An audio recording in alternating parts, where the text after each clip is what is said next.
Yes, it is visible. Okay. Good morning. I'm Tarushi, and today I will be presenting my policy brief on the two-child norm in Panchayati Raj institutions. This presentation examines how a policy intended for population control interacts with the issue of gender equality, democratic participation, and inclusive governance. But before starting, I would like to begin with a simple question. Should having a third child cause someone their right to contest elections? I'm asking this because this is not just a theoretical question, but in several Indian states, individuals are disqualified on this basis.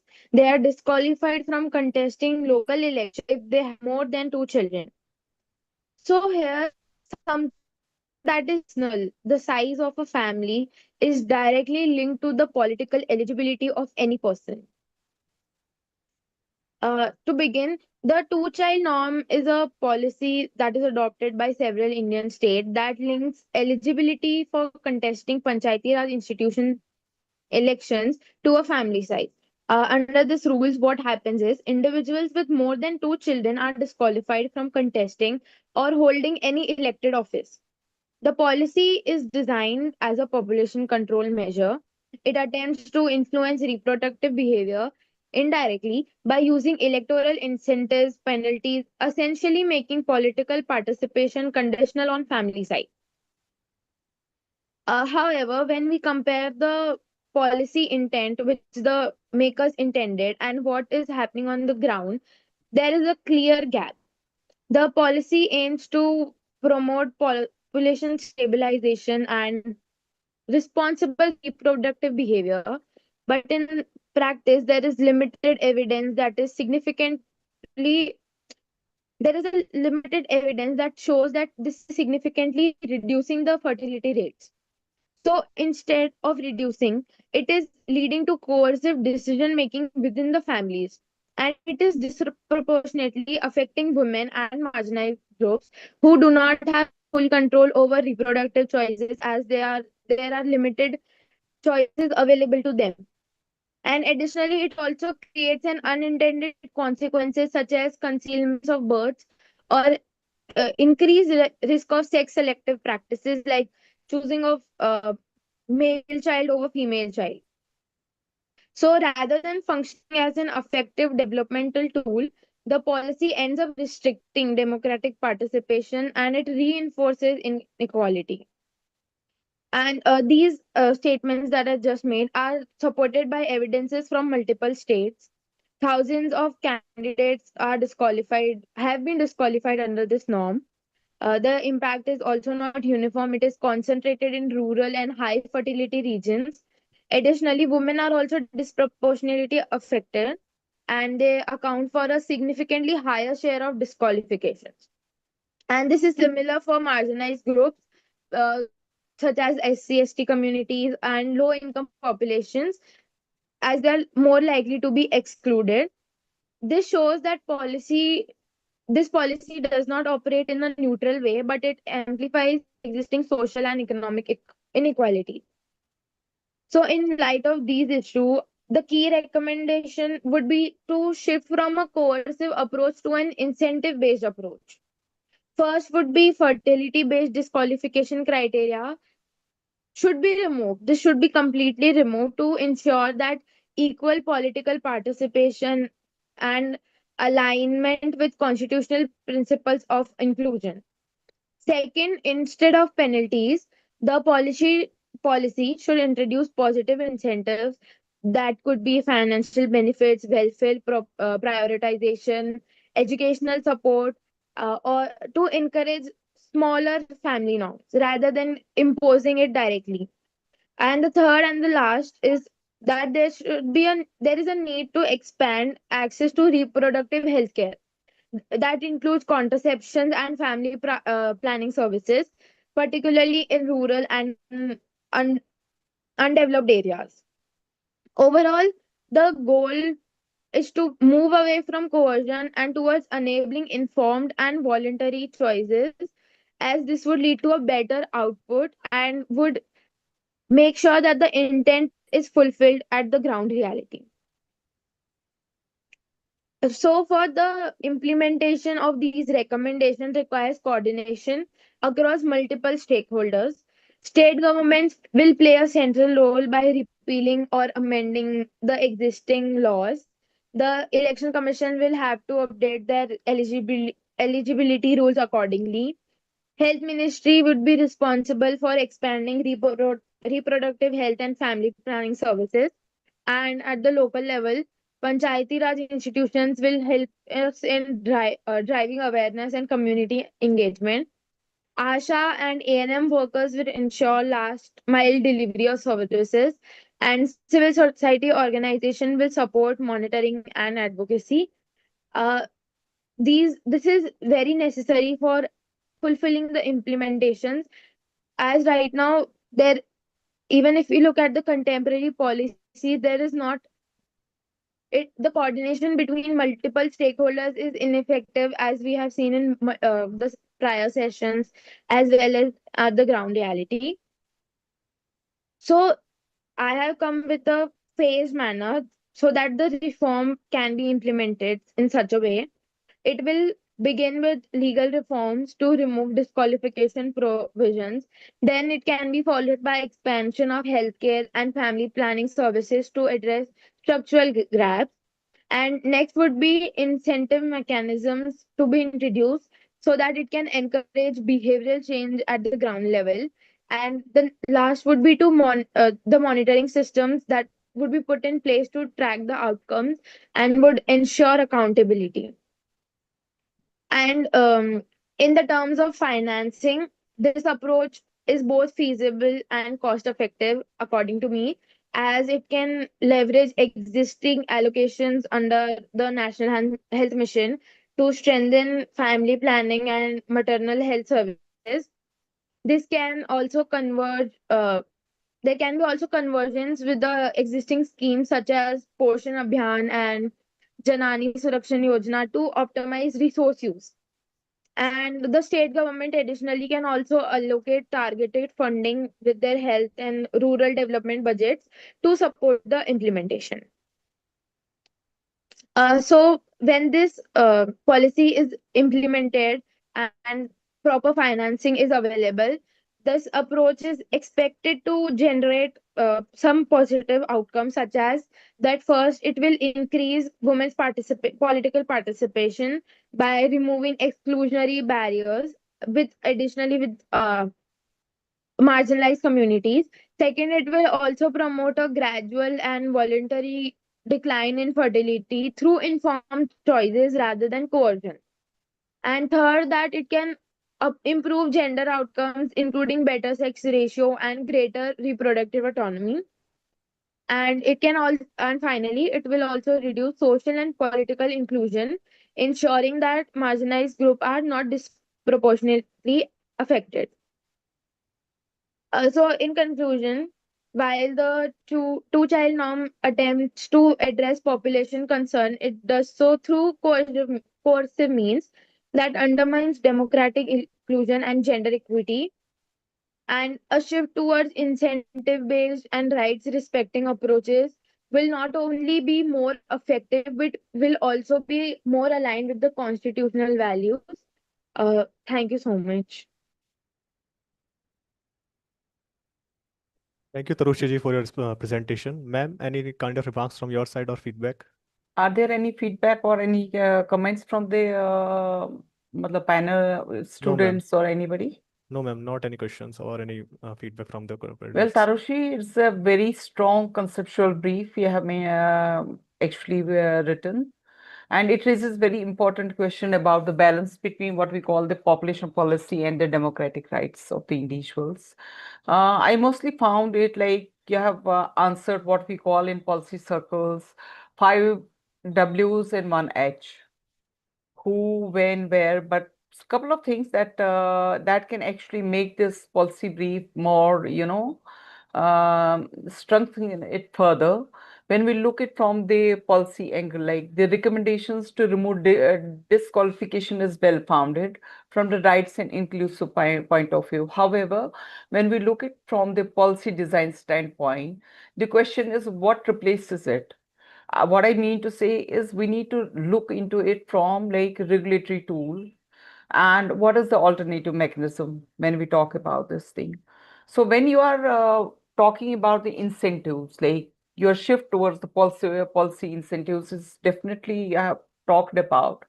But when it comes to the actual, policy formulations, evaluation, and having the budgeting for it, basically, even if you may say that NHM will take care or the Mission Parivar Vikas or National Planning Program or Janani Suraksha Yojana, you said Janani Suraksha Yojana is more about the providing, incentives to the pregnant women, and JSKK is again about the maternal women. So in that domain, like it is, if a woman is already pregnant, it's not something like we are having the program for something. Um, from the policy perspective of the reproductive health.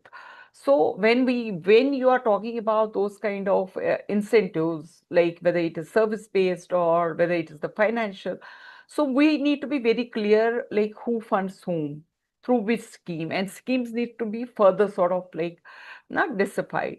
When you spoke about like expanding, you spoke about ASHA and primary health systems.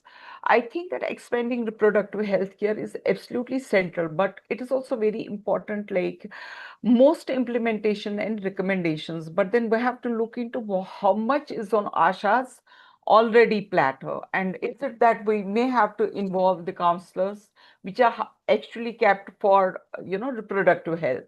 So I would suggest that two things whenever there is a policy brief. One is about pestle analysis also, like which are the political states to agree to remove this kind of norm. You have shared the example of Rajasthan and MP. Are there some other states also? And how much of the actually it has impacted? Like for example, giving us the data that so many women were willing to sort of contest, but since they had the 3 children or 4 children, so they were debarred from. So if we can have data like this, that will add value to your brief. Then look it from the theory of change point of view. 2 or 3 things normally works really good when you are writing a policy brief. One is keeping theory of change into mind, keeping pestle analysis into mind. क्योंकि political, economic and social norms क्या कहते हैं? Who bears the cost of incentives? Where from that will come? Is it that we'll put it in the same kitty, and what are the repercussions? How much Asha is already having the 55 works on her like calendar? What add-on she can take, and how we can sort of look into those kind of aspects. That way, when we are looking it from the theory of change point of view, like for example, it would be useful like if you can articulate the pathway of change. Like for example, your endpoint, your outcome is like X, like improving the gender representation or strengthening the democratic, outcomes. So that like removing the disqualification in XYZ cities. तो उसके लिए क्या क्या करना चाहिए? What are the inputs? What are the outputs? How you are going to monitoring and evaluate and all that. So theory of change is another very important perspective. So actually, it is a very strong subject you have taken. You're actually, if you will ask me, proposing a shift from punitive kind of regulatory model to a supportive, incentivized and public health model, which is very good and very important policy transition. But little these kind of changes, if you can make to the policy brief, that will help any key decision maker to decide on this. Thank you so much. Thank you so much, ma'am. I will make sure to incorporate these suggestions.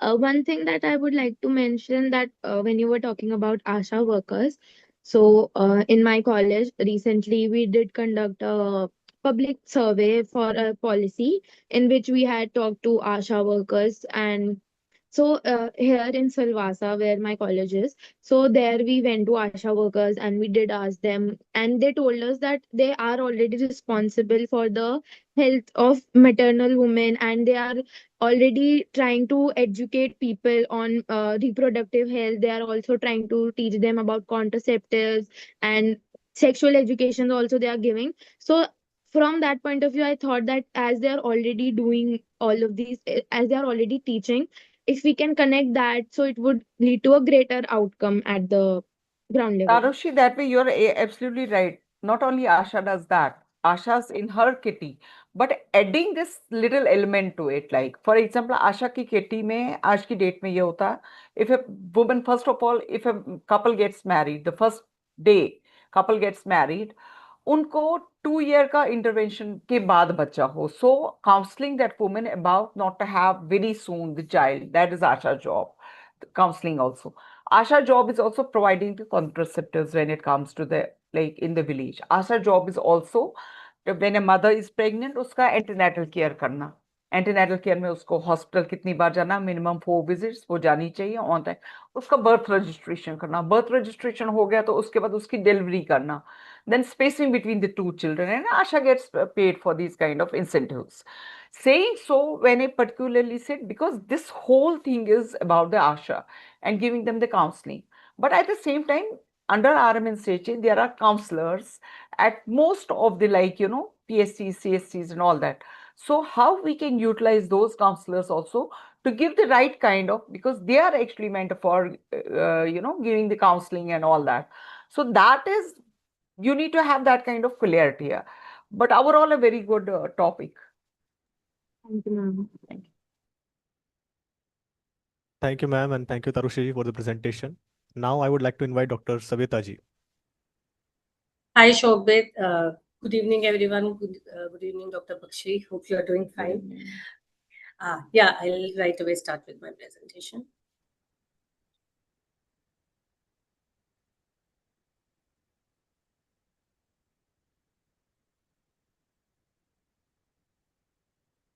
Is it visible, Shobit?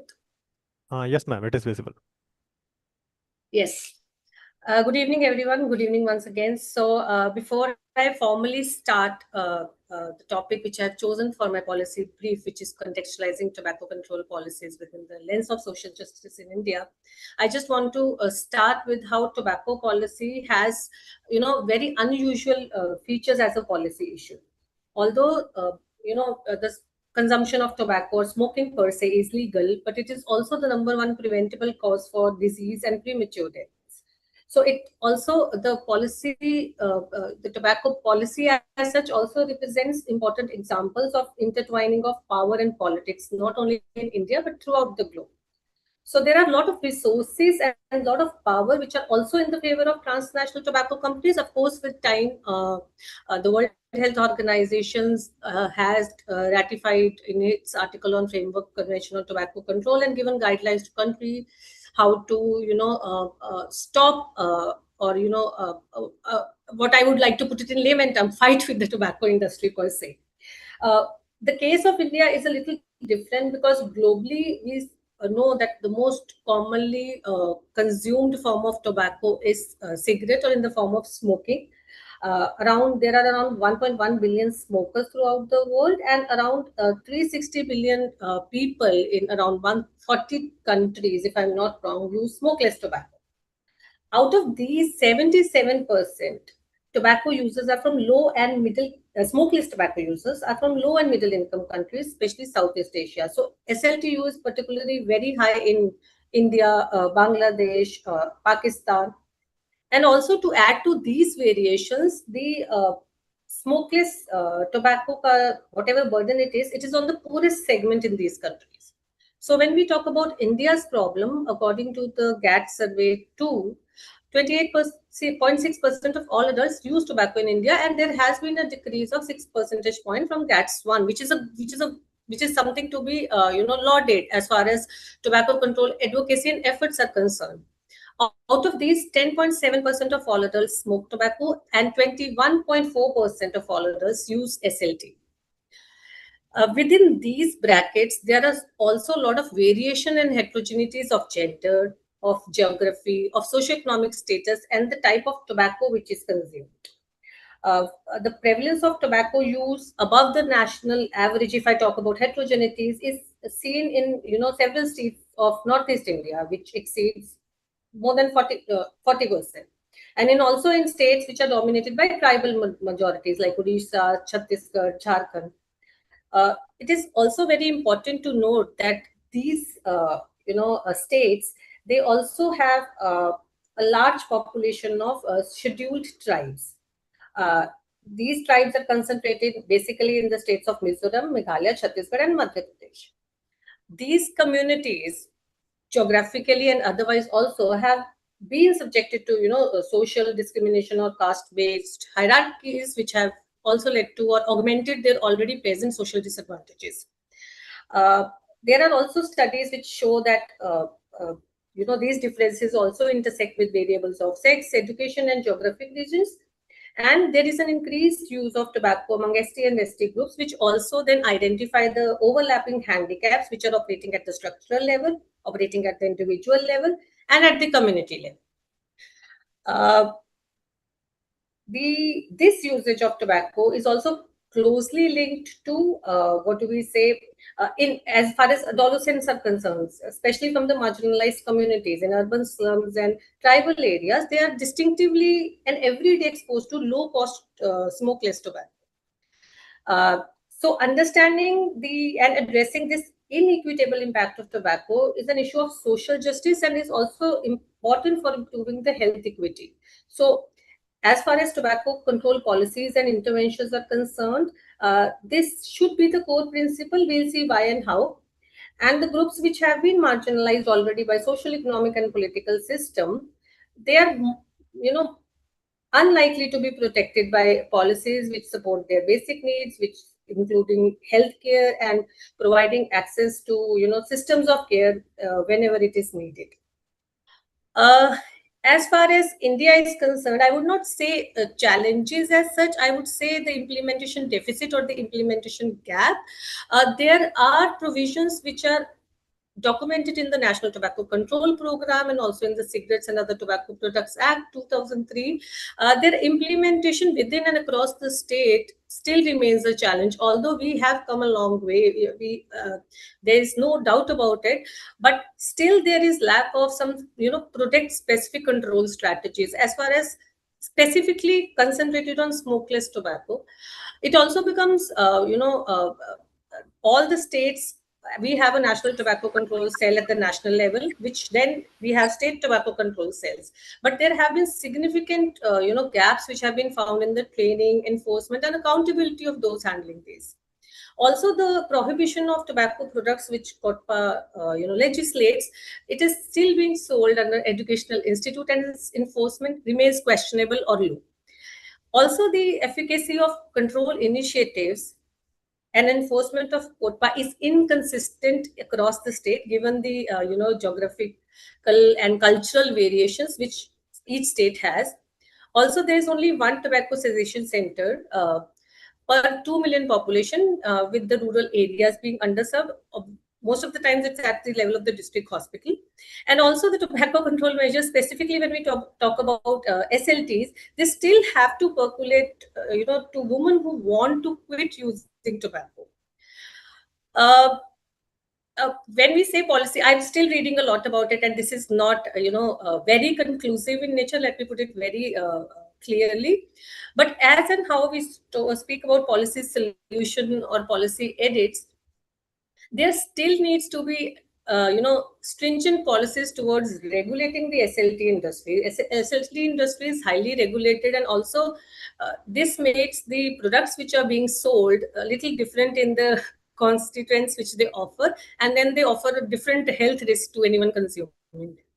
So still we are, facing problem of surrogate advertisement. Still we are facing problem of regulation of packaging. Although it is legislated to have it 5% of the pictorial health warnings.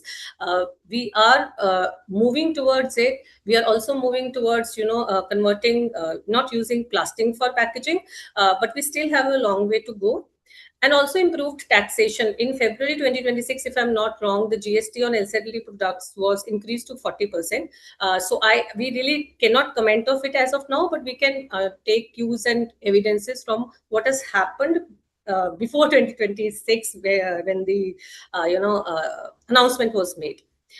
Also, improved access to cessation in rural and underserved area. As much as populations, especially from the low socioeconomic background, those who are highly disadvantaged or marginalized, are not aware of those health risks. There is also not any kind of care systems the care systems have been established, but their access remains an issue. And also, if we can provide region specific and subgroup specific policies, imbibing and embedding them in the cultural context, because most of the times when we talk about SLT consumption, it has large cultural element attached to it. Also, strengthening the enforcement of Food Safety and Standards Act, which prohibits using of tobacco or nicotine in any food products, including pan masala and gutta. So, if we can work over it slowly and steadily, although it might take time, we can reach our targets. Who addresses it and how do we address it? We do, like I mentioned when I started, we do have the legislations in place. How do we elevate these campaigns? How do we elevate those training, and how do we contextualize it to SLT? Of course, whenever we go to movie halls, we've seen ads before the movie starts. It comes on SLT consumption and what happens to the person who's taking it and the emotional content attached to it. But how do we strengthen it more, and how do we make sure it's very product specific at the state level? Because states are largely responsible for implementation and enforcements. So how do we make sure that cigarette and other tobacco product act is enforced? Then how do we, what kind of empowerment should be provided to the local bodies? And I think empowering local bodies, strengthening TCC at the district level, strengthening community-based programs and initiatives in the rural and underserved areas will help. And NGOs, I think India has around 5,25,000 NGOs, if I'm not wrong, approximately, and they're mostly concentrated in few states. So how do we make sure that we use NGOs to create awareness and to build capacities, not only to those who prevent its use, but also those who are using it? Expected outcome, when we talk about health benefits and monetary benefits, reduced consumption of tobacco, of course, especially smokeless tobacco, improved health outcomes. If I can recall clearly, I read a recent research which said for every 100 rupees which the government get in taxation on tobacco, around 816 rupees is spent on the social cost. Like it's like a huge difference. 100 rupees we are getting it, and 816 we are spending it. So also it will improve health outcomes for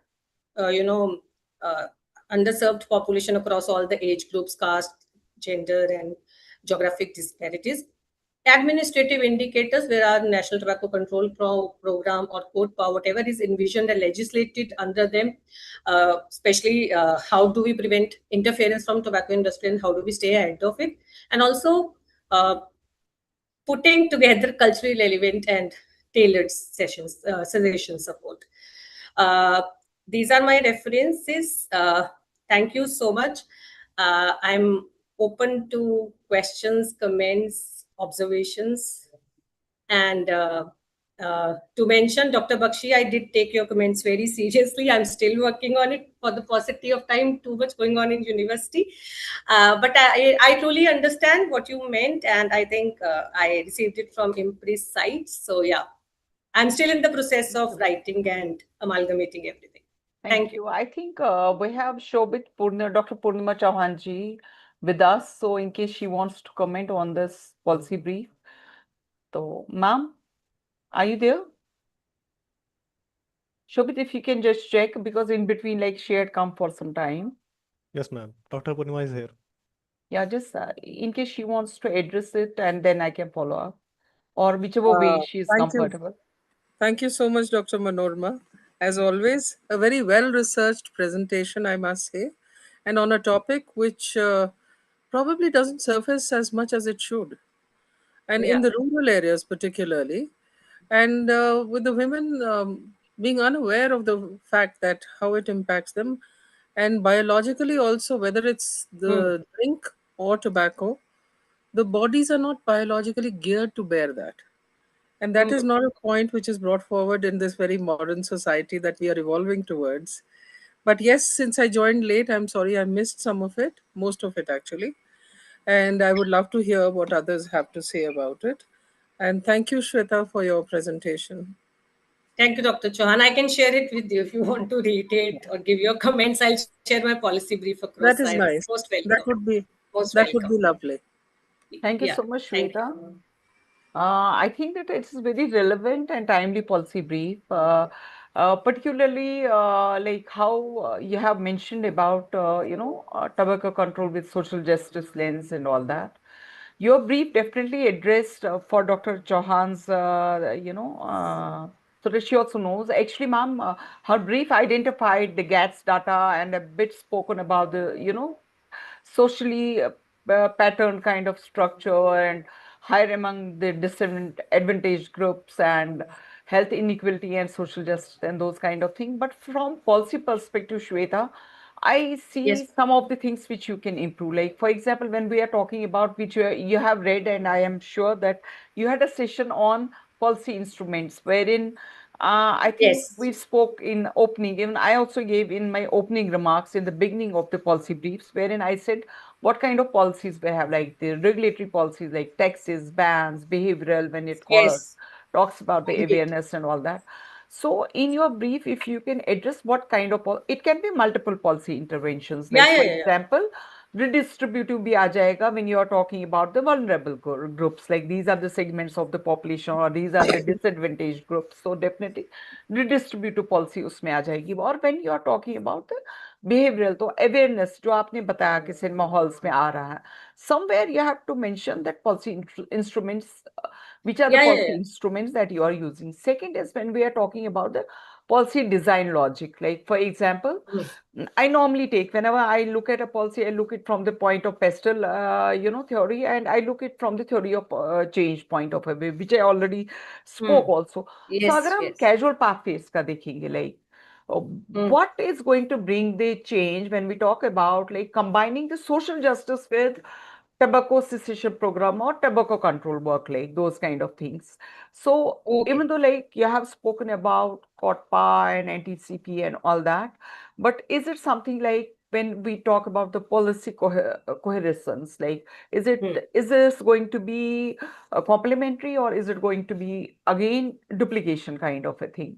So these are few of the Agreed. things I would sort of, even though you clearly mentioned about the pestle analysis, like political state versus central role, but when we are talking about the tobacco control, political economy of the tobacco industries, Yeah, उसमें क्या yeah, economy of BD workers, if you can add that cost benefit analysis pattern to it, like tobacco as a livelihood of the farmers and BD workers, cost burden on the poor households, and those kind of things, if you can yes, bring yes, yes. those Definitely. kind of things. And Yeah, then yeah, second question, which I found is from the perspective of the policymaker is, which I always said that 5 Ws and 1 H. Who will yeah. implement this? Yeah, yeah. Even though you said about the Minister of Health, but then PRI level में किसका क्या role होगा, क्या करेगा, state government क्या करेगा? When we are talking about the stakeholder mapping and matrix and Yeah, analysis, yeah. तो civil society का क्या role होगा उसमें? Great. Because civil Okay, society great. is a Yeah. major thing जो बहुत कुछ, and recommendations में if you can have some kind of timelines or budget implications. Overall wonderful Great. topic, very relevant topic. Thank you, Shweta. Thank you so much, Dr. Bakshi. I'll keep all this in mind. Yeah. Thank you. Thank you. Thank you. Thank you, Dr. Shweta ji, for your presentation. And thank you, Dr. Manora ma'am, Dr. Purnima ma'am, for your valuable feedbacks. Now, I would like to invite Viren Nayak ji for presentation.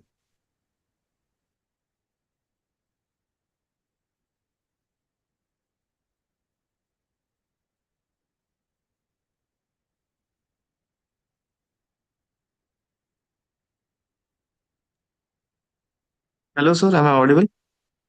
Yes, Viren ji, you are audible. I would share my screen. Just a minute.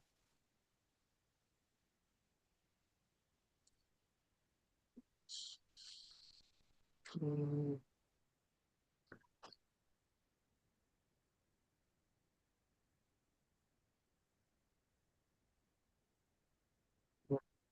Is it visible? Yes, Viren ji, it is visible. So, good evening, everyone. Today, I will be presenting on transforming India's education system to make it more aligned with our demographic potential. Let's start.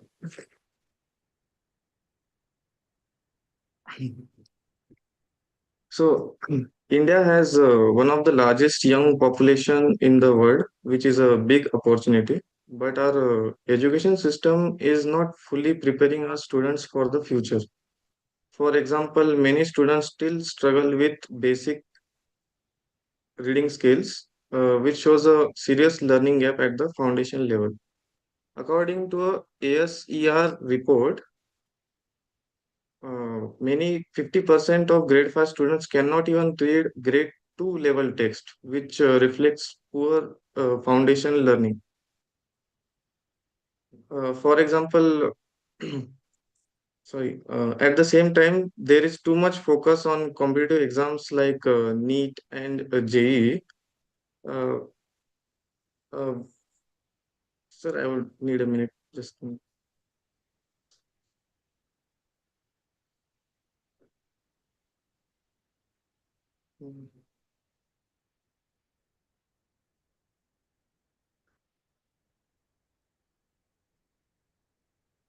Sir, can I give my presentation a bit later? Okay, Virenji, you can.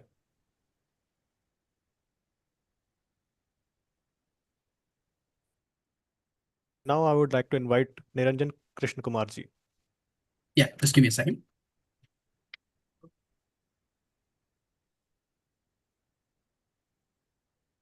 Is it showing? Yeah, Niranjan ji, you are visible.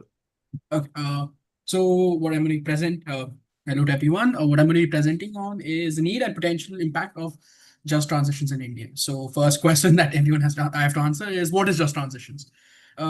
Basically, in the late 2000s, there was a basically due to the climate crisis, many industries had to are going to be converted from what is environmentally exploitative to green industries. Let's say coal mines, logging in the Amazon, things like that. They need to be converted to more greener industries rather than what they exist as. And doing this, of course, is necessary, but labor unions in North America identified a major issue with this, which is the labor in this. Many of these people, these are all very labor intensive industries, one, and a lot of these people will lose their jobs and livelihoods if this happens. And this showed the fact that there was almost a opposition of labor to all these green movements. So to address this kind of gap that exists, they propose this idea of just transitions, where whenever these industrial transitions need to take place, you account for the labor and the cost in this labor, the people involved, and all the wide screaming links that exist, and kind of address these issues. For example, if let's say fracking is banned in a state in US, you create other opportunities for the people working in the fracking industry, create opportunities to help train them in other industries or into to able to function with or adapt their industry in such a way that it can be done in a greener method. So this is what basically just transition idea. It's a very recent, relatively recent idea in this last decade. And large chunks of conversation in just transitions is usually reserved to the energy transitions, meaning going from what is considered environmentally non-friendly energy means like coal power for electricity, fossil fuels, to more greener energy transitions. That's usually where the large sections of conversation happen. And that is also due to the fact that they are the largest chunk of emission producers in producers of emissions and causes of climate change. So basically, as I said, if you're large chunks of the conversations around energy transmissions, so basically just looking at the energy transition, the scope of the energy transition and the scale that what it has to be done at, almost 35% of global emissions comes from the energy sector itself. So, so to actually even so this sector, it's paramount. This sector has to be transitioned for us to combat climate change. So it's a necessary change that we have to conduct. So now to conduct so knowing that we have to transition this and to make sure that people involved in these industries are not affected, what all do we need to take into consideration, and how can you even start by you can from the basic understanding of this itself, we can see that such a large industry will have many interconnected parts. It'll be interconnected to, let's say, a coal power plant will have the power plant workers, mechanics for repairing the machines in the power plants, the coal miners, people who transport coal. So you have huge chunks of people And all of these may not be employed by one sector, they may be employed in multiple sectors. People who produce the machines for these power plants, all these. So you have these large interconnected sectors, and these also need not be limited to state or just nation either. It could be a large scale this thing. So for India to transition this thing, so it requires multiple levels of intervention and understanding of the industries itself.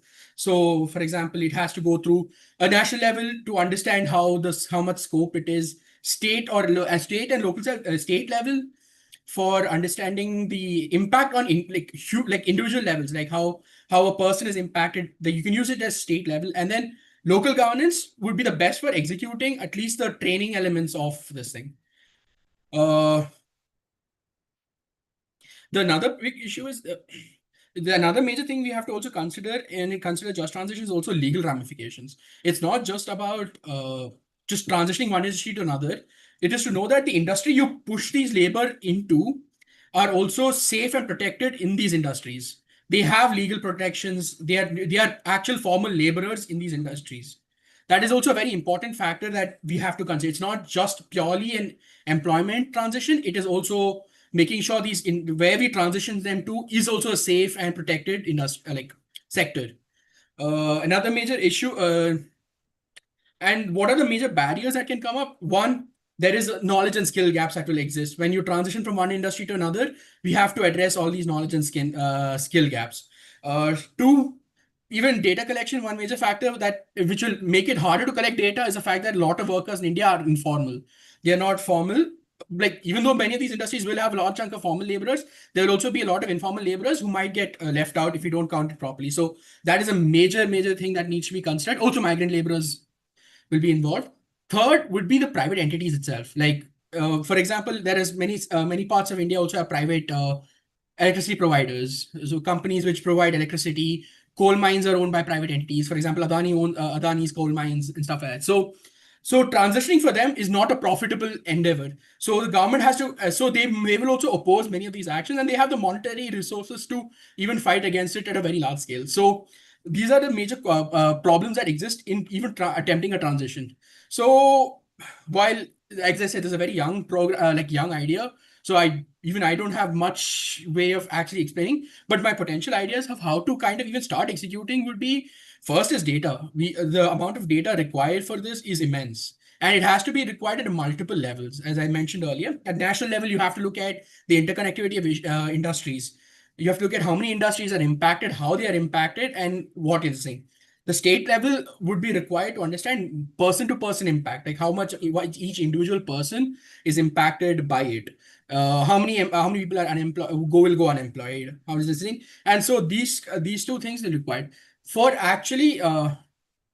Second, I think one of the best ways to combat these skill and knowledge gaps would be through local self-governments, like panchayats, municipal governments.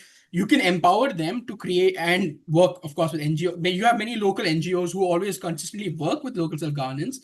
So you could take advantage of all these connections that exist in these smaller levels and use them as knowledge and skill transfer, and also will be able to focus on certain industries much easy. Whereas if you have a blanket proposal, it will be much harder for all these individual agencies to kind of, when it comes to lower levels, it will be very hard to adapt a certain labor to a certain industry. Next, one major issue, of course, is funding and money. This is going to be a very expensive project because it's a large scale transition for a country, and country the size of India, it's going to be immensely expensive. Few small funding ideas that I got. One of them is taxing non-green and non-environmental industries, and using those taxes as a major thing. Like, for example, coal tax that exists, stuff like that. Basically, carbon tax can be used to fund many of these small projects. And then, of course, subsidizing green industries to encourage on it. Second, it is best to actively work with private entities, either like giving them a direct thing or by working them in public-private partnerships, because basically they are one of the bigger barriers to the entry of to these transitions. So we need to make sure this thing. And a final idea I have, which is very simple, is examining existing schemes and looking at where you can integrate green solutions in them. For example, take the public housing scheme in India. We could integrate solar energy to these public housing schemes. So while it's not a great, like this is just an idea, like a basic idea for a solution. But yeah, you can integrate the solar power solutions and create technicians who can work and service all them. But yeah, so these are a few ideas that I have in how you can execute in this thing. And it has to be understood, this is a long-term like program. This is not a short-term thing.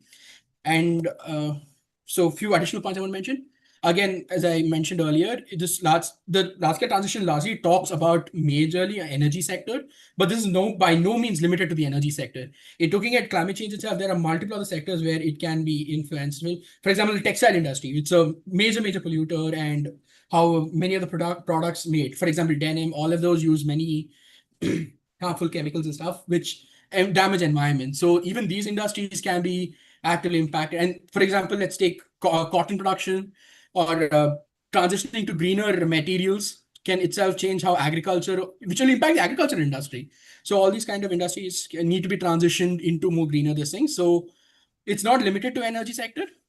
Second, this framework itself of just transitions is a very, like a very intelligent way of looking at almost any problem that exists in India as a whole. It's not just limiting it to green transitions itself is kind of being a horse with blinkers on. So the idea, what I would propose, is also looking at other sectors in general as a whole in this means. So for example, if there's a new innovation introduced in a sector, that sector needs to be examined and potential impacts need to be studied as soon as even the ideas are proposed, because there are large-scale ramifications, especially when it comes to tech and IT, because these sectors are developing faster than we can react to it. So like a good example is how AI exists, and AI is now, I mean, whether it's just a boom right now or not, it still has a potential to impact in many industries in many different ways. So, and also there are existing legal problems that could exist. For example, like the most simple idea that comes to my mind is non-consensual pornography, that AI is being misused in these manners. So how do we create protection for people? How do we create like criminal framework itself to charge? How is the Indian legal system prepared for this? All these kind of questions will be asked and kind of will be forced to address if we take this kind of frameworks listening. Also wanted to mention, forgot to add the point here, but in India, only one state has even started kind of doing this, and that's Jharkhand. And arguably, it's one of the states which will be mostly impacted by green transitions because of the fact that it's heavily dependent on coal mining, and large sections of employment in Jharkhand is also closely related to it. So I'll just end it here. Any comments, anything? There are more things I want to add, but I'm still going through work because of the comments you had given earlier. Thank you. Thank you, Niranjan ji. And Manora ma'am, would you like to? Shobit, any comment from the fellows? No, ma'am, not yet. Professor Dr. Chauhan, you would like to address it? Maybe Thank a you few so much. points. In fact, this was a very interesting brief that I had analyzed earlier also and given my comments. Ji. And it is a very new idea, but it is an idea which the time has come for it, because the transition is happening whether we are prepared for it or not. So it is very important that we at least harvest some of the industries, as the presenter has already mentioned, that coal is one, energy sector is one, the climate affected industries and the IT affected. Broadly, these are the two categories in which he has placed it.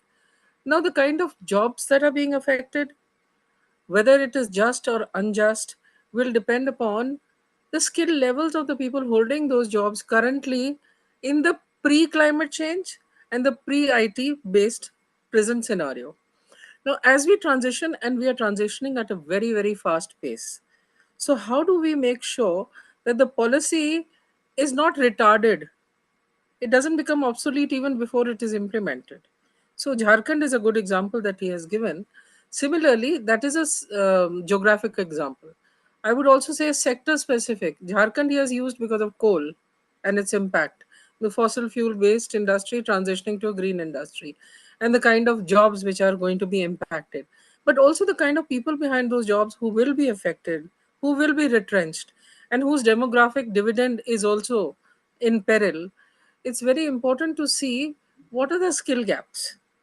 We may not need absolute reskilling, but we do need reskilling to bridge the skill gaps which are important for the new kind of jobs which are being created due to the transitions. Now that will make it just.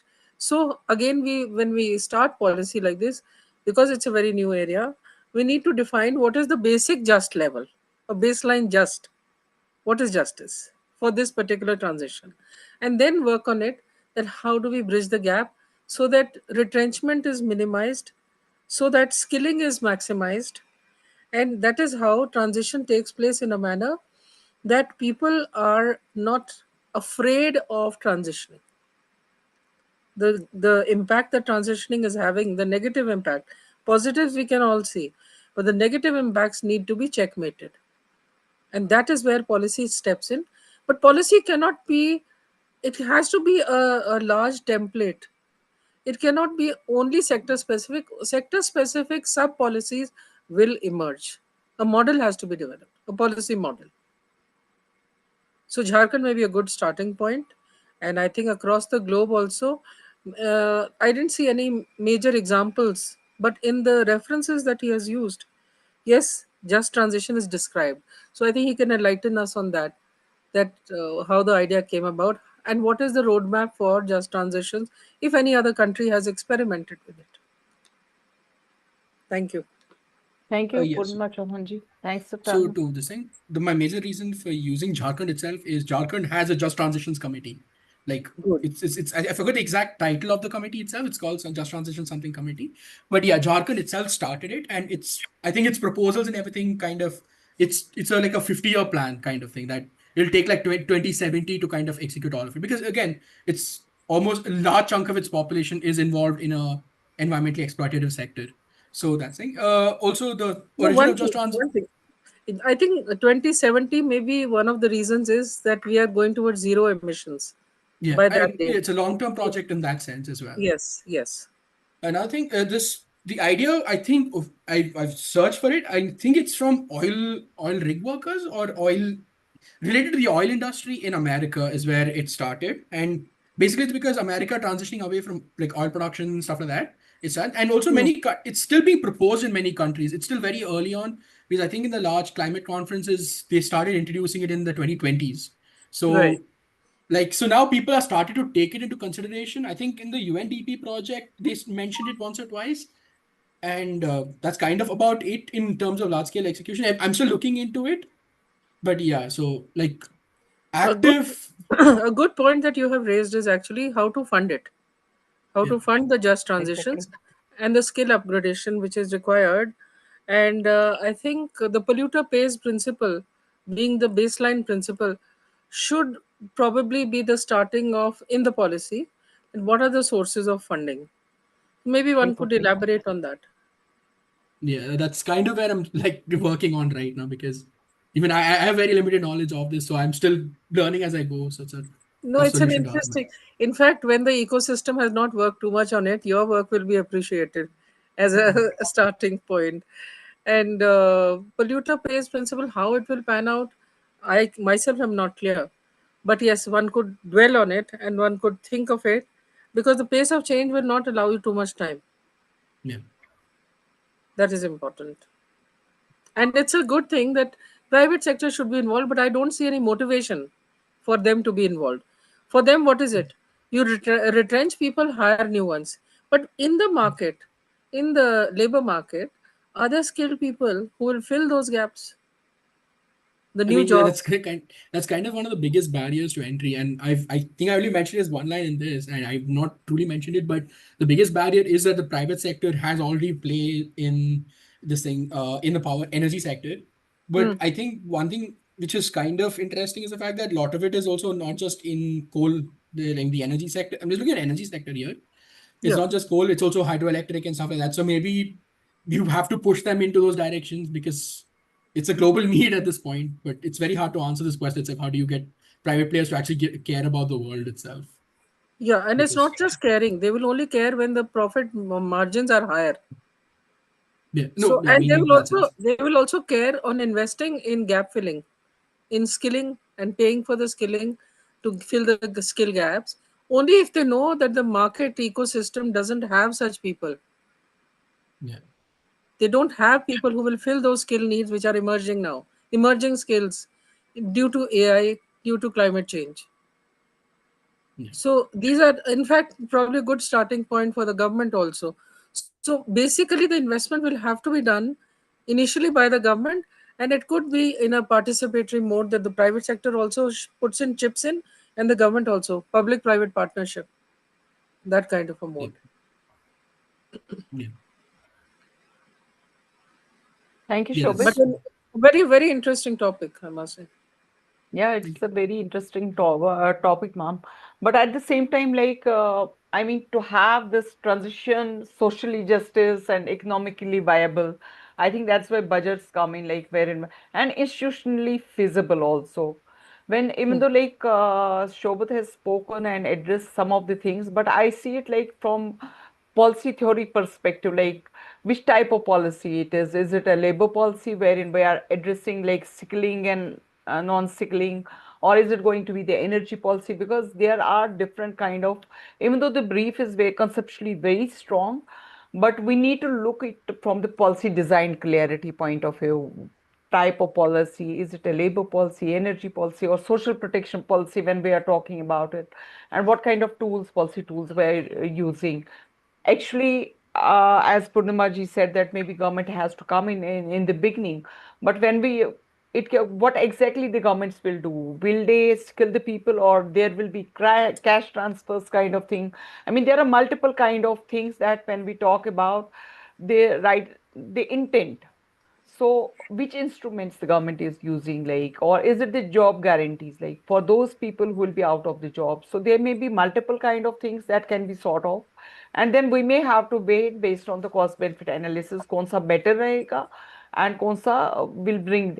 Then looking from the theory of change point of perspective also, if we can have like the exact data of कितना job loss हो रहा है, what if like we are going to have the energy transition, like from energy transition to job transition, job loss to reskilling, and then ultimately having the new employment and income stability, every step pathway needs to be articulated.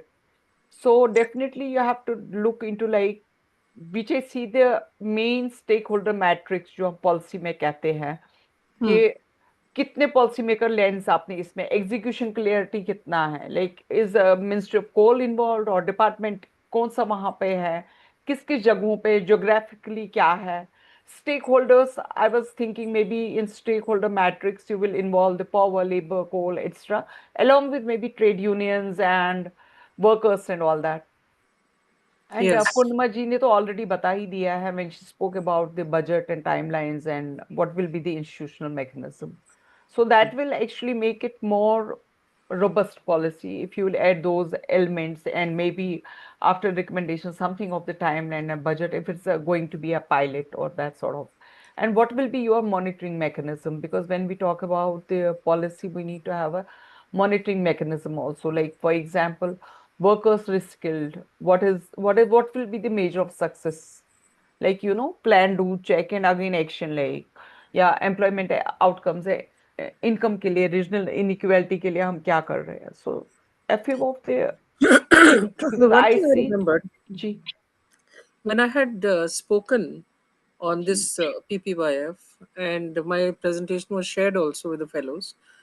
That time there was a slide, that was only one slide, but there are more on environment, social, and governance. Now, for the very big industry, these concerns have been recently imposed by and SEBI is the one which is the regulator for that. And they have a BRSR report which shows how much concern is each of those big industries giving to these aspects: environment, social, and governance. And the governance includes mostly their employees. So now, under all these three titles, the corporate sector is required to address these emerging issues. And while the corporate sector is required to address and should have it included in their BRSR reporting under the ESG, maybe that could be taken up also in this policy brief. How has Jharkhand can be a good starting point? How has the government also tried to enforce this, starting with the big industry, where these higher skills are required, transitions impacts global, national, subnational, they would be captured by that industry because of its presence at subnational levels, also national level. So maybe one could pick one and see how they are being monitored by the government under ESG. What are their compliance mechanisms? And whether we can include this just transition as an aspect in the environment, social, and governance requirements, all three. Thank you. Also, a small comment earlier, but the labor versus the other focus is in general, though, in just transition, when it originated, of course, it had immense labor focus because from where its origins are from labor unions. But slowly, in the current conversations, it's mostly just focused on like industrial transformation, like going from coal to this thing where the conversation around labor has reduced, which is also kind of problematic if you look at it in the larger lens. But yeah, I just want to mention that's it. What about the service industry? Is there Again, any impact on that other than manufacturing? I haven't like looked into it that deep in that sense as well, but I think yeah, of course, almost like service industries, what the vehicles they use itself is like oh sorry, service industry, my bad. Yeah. It's hard to answer right now. I can get back to you on it later. Yeah, but it's an aspect one can look at because policy would be looking at it, if not now, in the future. Yeah. So it can be an element on which you may not say much, but you can include it. Yeah. Thank you. Thank you. Thank you, Niranjan ji, for your presentation, and thank you, Purnima ma'am. Thank you, Manorama ma'am, for your valuable feedback. Now, as for our next presentation, I would like to invite Anand ji.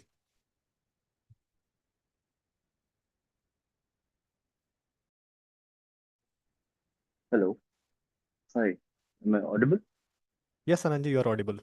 Yeah, just let me just share your screen. You'll have to accept the request to join as panelist Yeah. to access the share button. I think you won't be able to see the share button otherwise. Can you send me a request? Yeah, sure.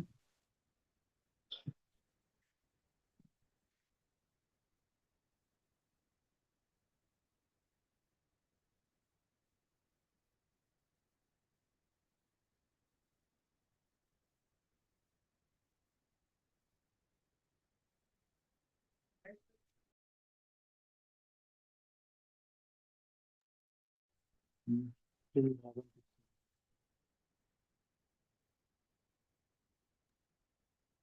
Did you get one?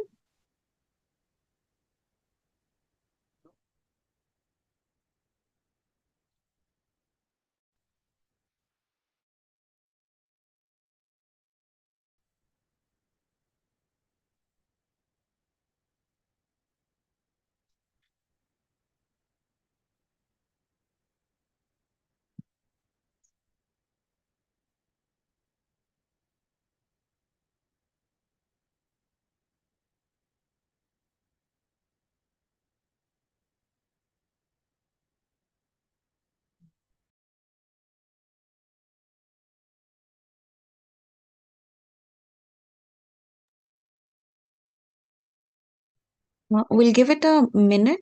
I think Manorama ma'am has dropped out. Let's just wait for her to get back in. Yeah, but I still haven't figured out how to. You haven't received the request. For a backup, can you share your presentation with me on WhatsApp? Yeah. I'll share if you don't get the request soon, I'll share the PPT from my end. Okay.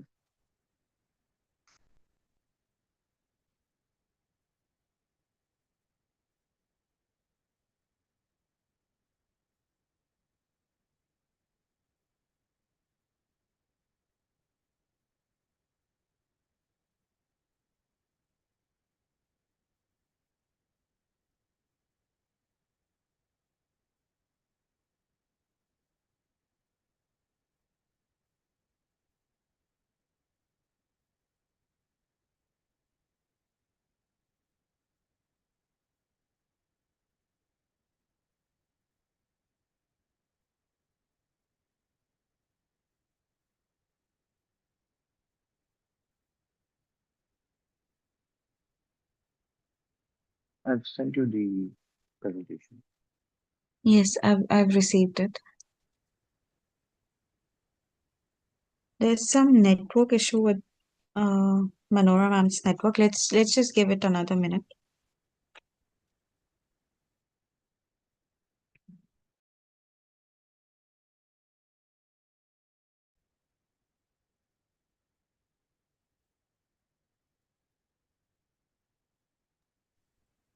Hello.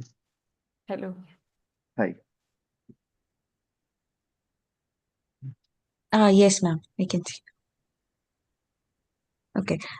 We didn't start the next presentation, ma'am. Next presenter is Anand Kole. I'll share the screen on his behalf and he'll be speaking. Okay.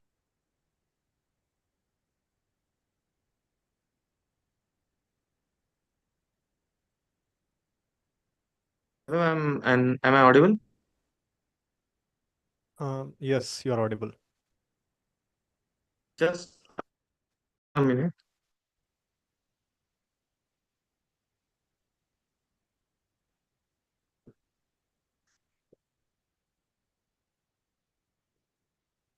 Okay, this is perfect. Hi, good evening, everyone. And thank you for all the previous presenters for presenting on such interesting topics. What I'm looking at here is integrating gamified interventions and the principles of gamification and watershed development. I chose this topic because I'm interested to look at the intersection of policy, economics, and water use. And this particular intervention, the gamification part of it, is interesting because it kind of looks at two competing principles, say a game which is based on the principles of competition versus a resource like water, which should usually be based on the principles of commons.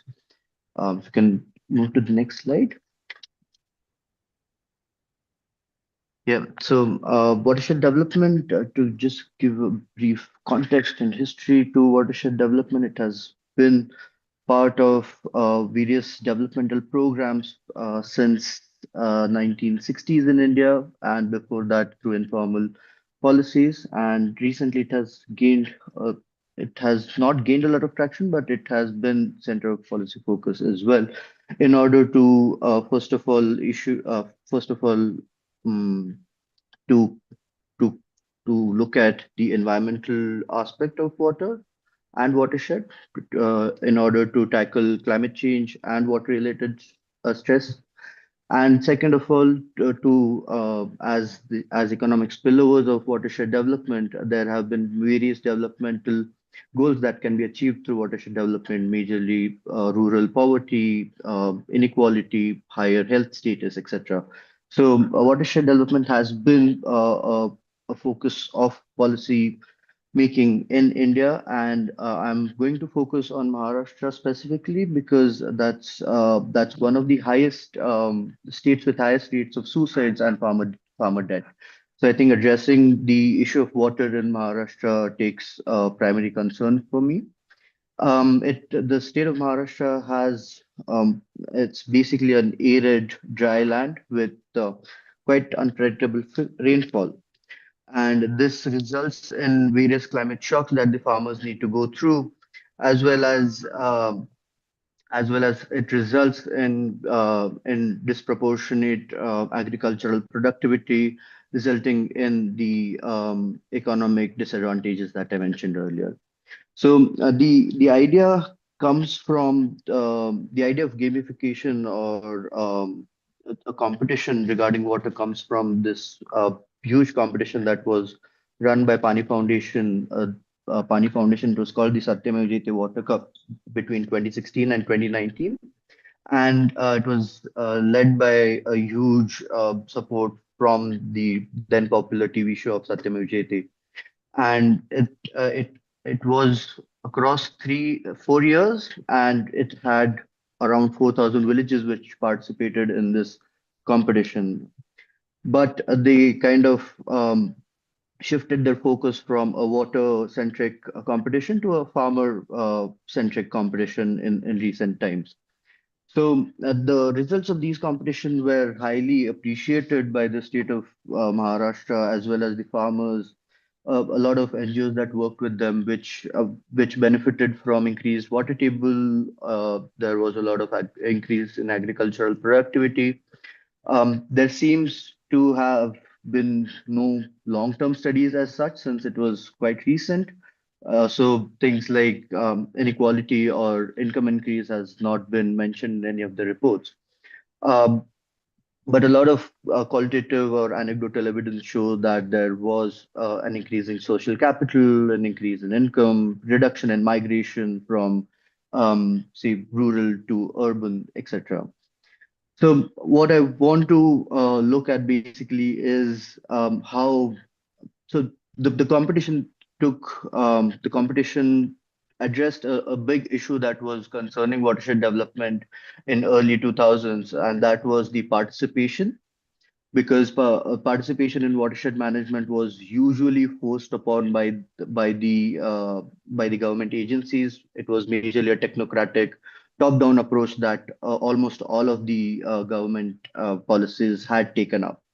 Since 2000, early 2000s, they were moving towards a participatory watershed development program, but still there was a lack of participation in these programs. And the second issue was the long-term maintenance after the program was called off. So there were multiple instances where the people simply didn't follow up, didn't maintain the watershed structures, and which resulted in almost zeroing in on the benefits that were earlier gathered by the program.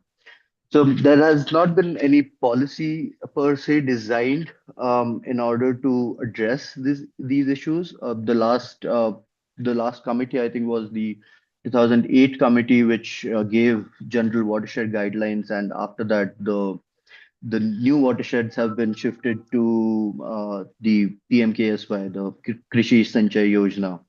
Not any dedicated scheme per se, nor any innovative policy design. And that's where I want to focus on. Can you move to the next slide? Yeah, thank you.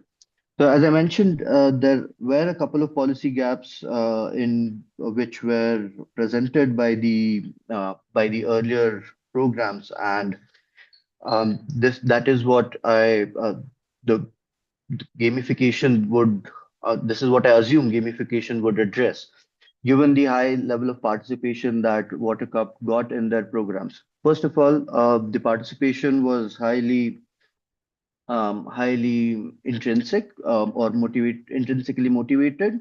So there was no extrinsic motivation such as, say, financial rewards or a forceful, say, participation by any other implementing agency.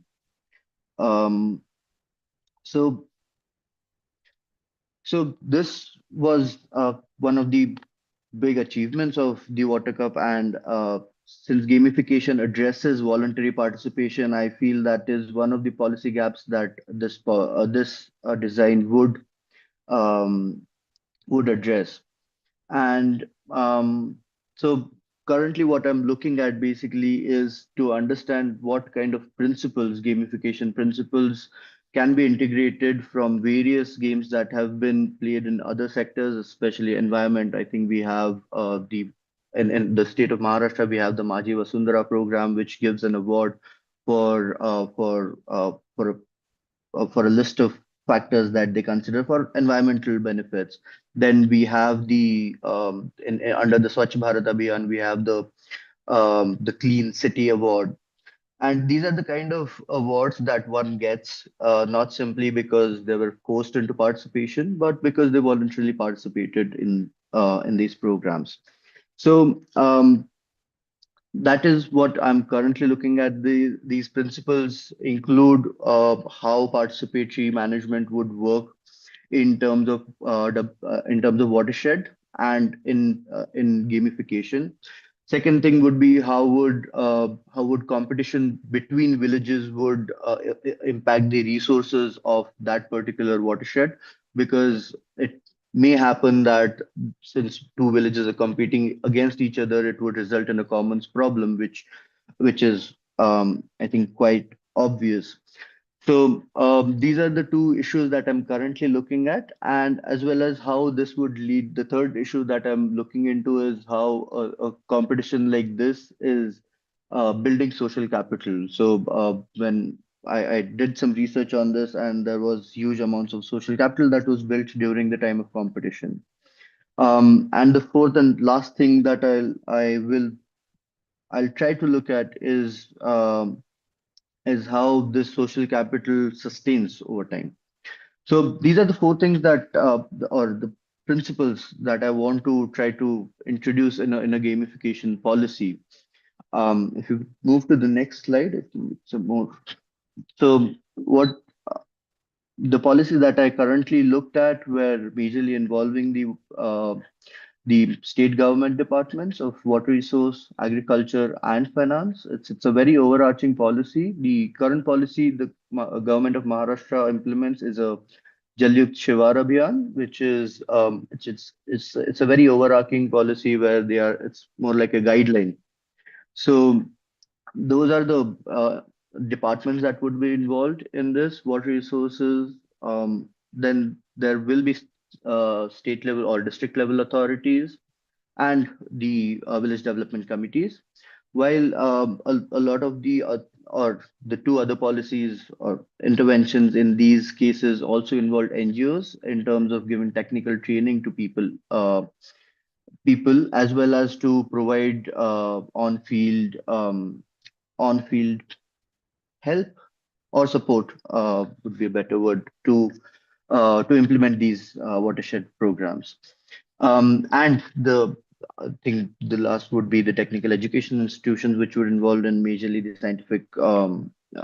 Though there is the notion that the scientific or technological advancement is in WSDPs are stagnant, but if there is some, they can involve that as well. The primary benefactor would be the villages, and or say the unit of analysis would be a village level policy rather than an individual level game, because individual level games for a community based resource might not or it would give different results than a community based gamification. And since the coming up or the recent focus on farmer producer organizations would also be a good stakeholder, but I'm just kind of reading about FPCs in very recent times. So I think villages would be the primary benefactors and the stakeholders of this policy. To move to the next slide, think I tried to kind of look at the costs. The major advantage of this gamification is that it does not involve a lot of costs that other watershed programs or traditional watershed programs would involve. They would involve costs of spreading awareness, taking say multiple social or mobilizing village communities, etc. So these costs would kind of be reduced in these kind of programs. Also, our traditional programs, as I said, were more top to bottom. So these programs are more gamification or participatory watershed programs are more community driven, and that would entail that these costs of creating watershed structures would also be reduced. The only cost that would entail in these programs, the biggest cost would be the prize money. I think one of the for the Pani Foundation Cup, they gave a prize money of around 75 lakh rupees, which for a government program is not. I'm just assuming that it's not a lot of money. Um, and then program implementation costs majorly in regards to assessment of these programs and digitization of say the mark sheet that is given in such competitions. The financing which would be fairly under a particular scheme. So I was looking at the Jalyukt Shivar scheme in Maharashtra, and they in the beginning they kind of tried to implement these policy, the gamification aspect of it, but it did not quite work out in the implementation. So they kind of backed out from the this part of the policy. Otherwise, I think the Krishi Sanchay Yojana is a more nationwide policy, and I think that would also um, help in implementing the gamification principles, something similar to what they have done with the Swachh Bharat Abhiyan. And other alternates would be the Water Resource Department or CSRs and foundations that work in watershed policies, watershed programs. The outcome indicators that I was looking at were majorly from different aspects or different disciplines, I would say, but majorly the first was regarding participation. So participation in watershed activities, say simply the number of people who participated in creating a watershed structure would be a good indicator of how um, or how this policy has evolved, to evaluate how this policy has evolved and if it has succeeded or not. The other indicators that I think government already calculates is the Gram Panchayat part or Gram Sabha participation, say the participation of women in Gram Panchayats, educational or simply children going to schools is a big indicator in terms of I think participation as well as social capital. So I was looking at it from a social capital perspective. The other indicators would be the spillovers that this policy would have, majorly agricultural productivity, socioeconomic indicators, say like income, health, and the groundwater levels. So think, yeah, that would be the assessment indicators as well as the indicators that would show how the policy has evolved. And I think that was it. I think in the interest of time, I wouldn't take much more. And I'm happy to receive feedback. Thank you, Anandji. And Purnima ma'am, would you like to give any feedback? It's an interesting marriage of gamification and watershed development. And yeah, and the obvious advantages of having it, not in the open mode. It's like having a Fitbit watch to Right, map exactly. your progress. Or a Yeah, Duolingo in that sense. yeah. So it's an interesting digital marriage, I would say. And yes, watershed development per se is a very, very topical subject and will remain so until we have more attention paid to retaining our climate, to preserving our climate. And Mm, I was missing one thing. You mentioned about farmer suicides being the highest in Maharashtra and the dry climate in Maharashtra. But perhaps you needed to elaborate a little more on the linkages and how does gamification in any way redress this very, very tragic, outcome that happens? Could you okay. elaborate a little more on that? I think the theory of change here would be that introduction of a particular policy, a higher participation in watershed development would lead to higher increase in, say, income, agricultural productivity, and that would lead to, say, lower debt stress is what I was looking at. Since Okay. availability of water is a major concern in these parts, that would be it is not specifically gamification, but this that was kind of the context that I was coming from, rather than the end The goal that I reason. want to achieve. Correct. Correct. That is the reason. That is a driver. Yeah, It's a driver for you to choose this policy brief. exactly. So the end goal would be more of water availability and agricultural productivity, and that would indirectly or directly affect farmer suicide in the externalities aspect of the policy, Yeah, not yeah, the as a impacts. direct. Tell me, the participants will be directly the farmers themselves. Yes. So, does it require any kind of technical or digital understanding for them to be able to participate effectively in this?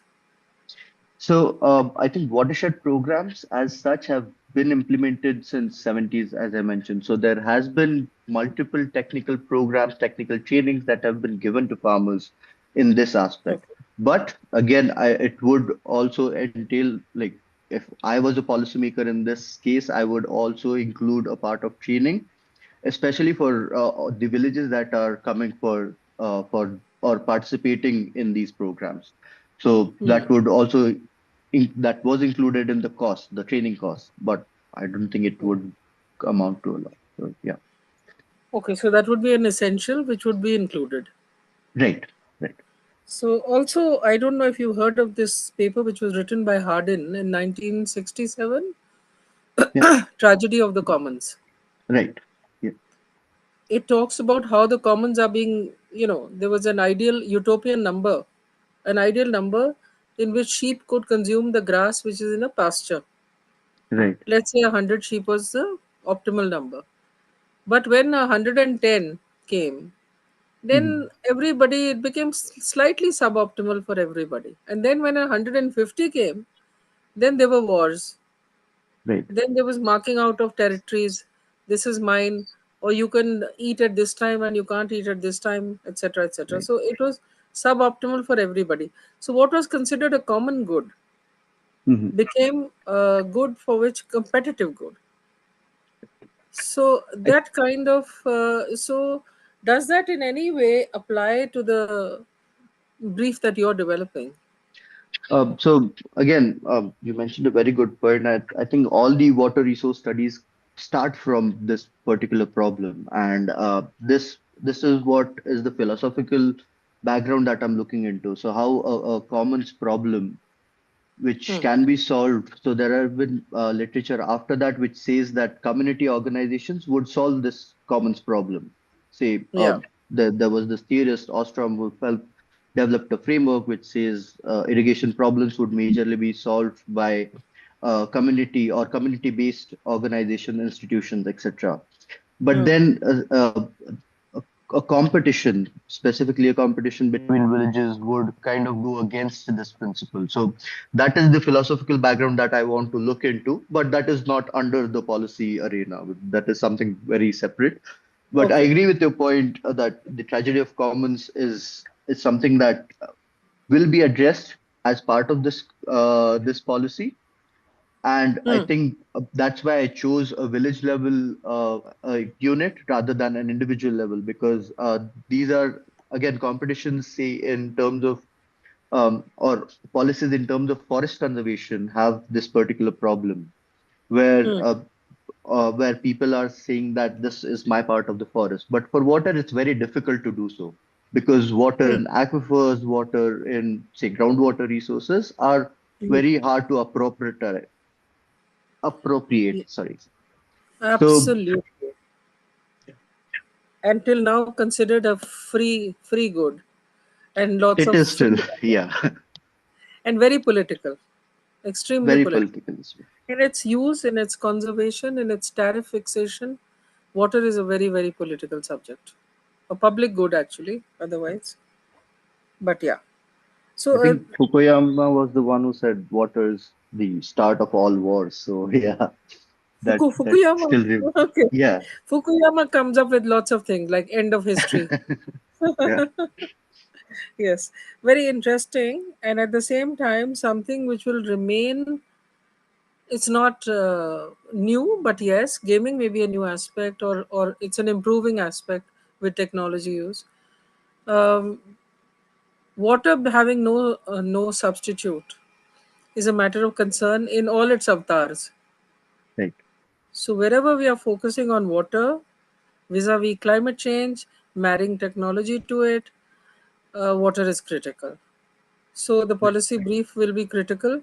It needs to be, I think, whatever work you will do in this sector should actually have a media support also, so that the policy and its continuing impacts, because watershed is not a mhm, new subject, but its right, continuing impacts and the this has to be brought home to mhm, the public at large, so that there is active and supplementary participation by the people who are affected, and everybody is affected.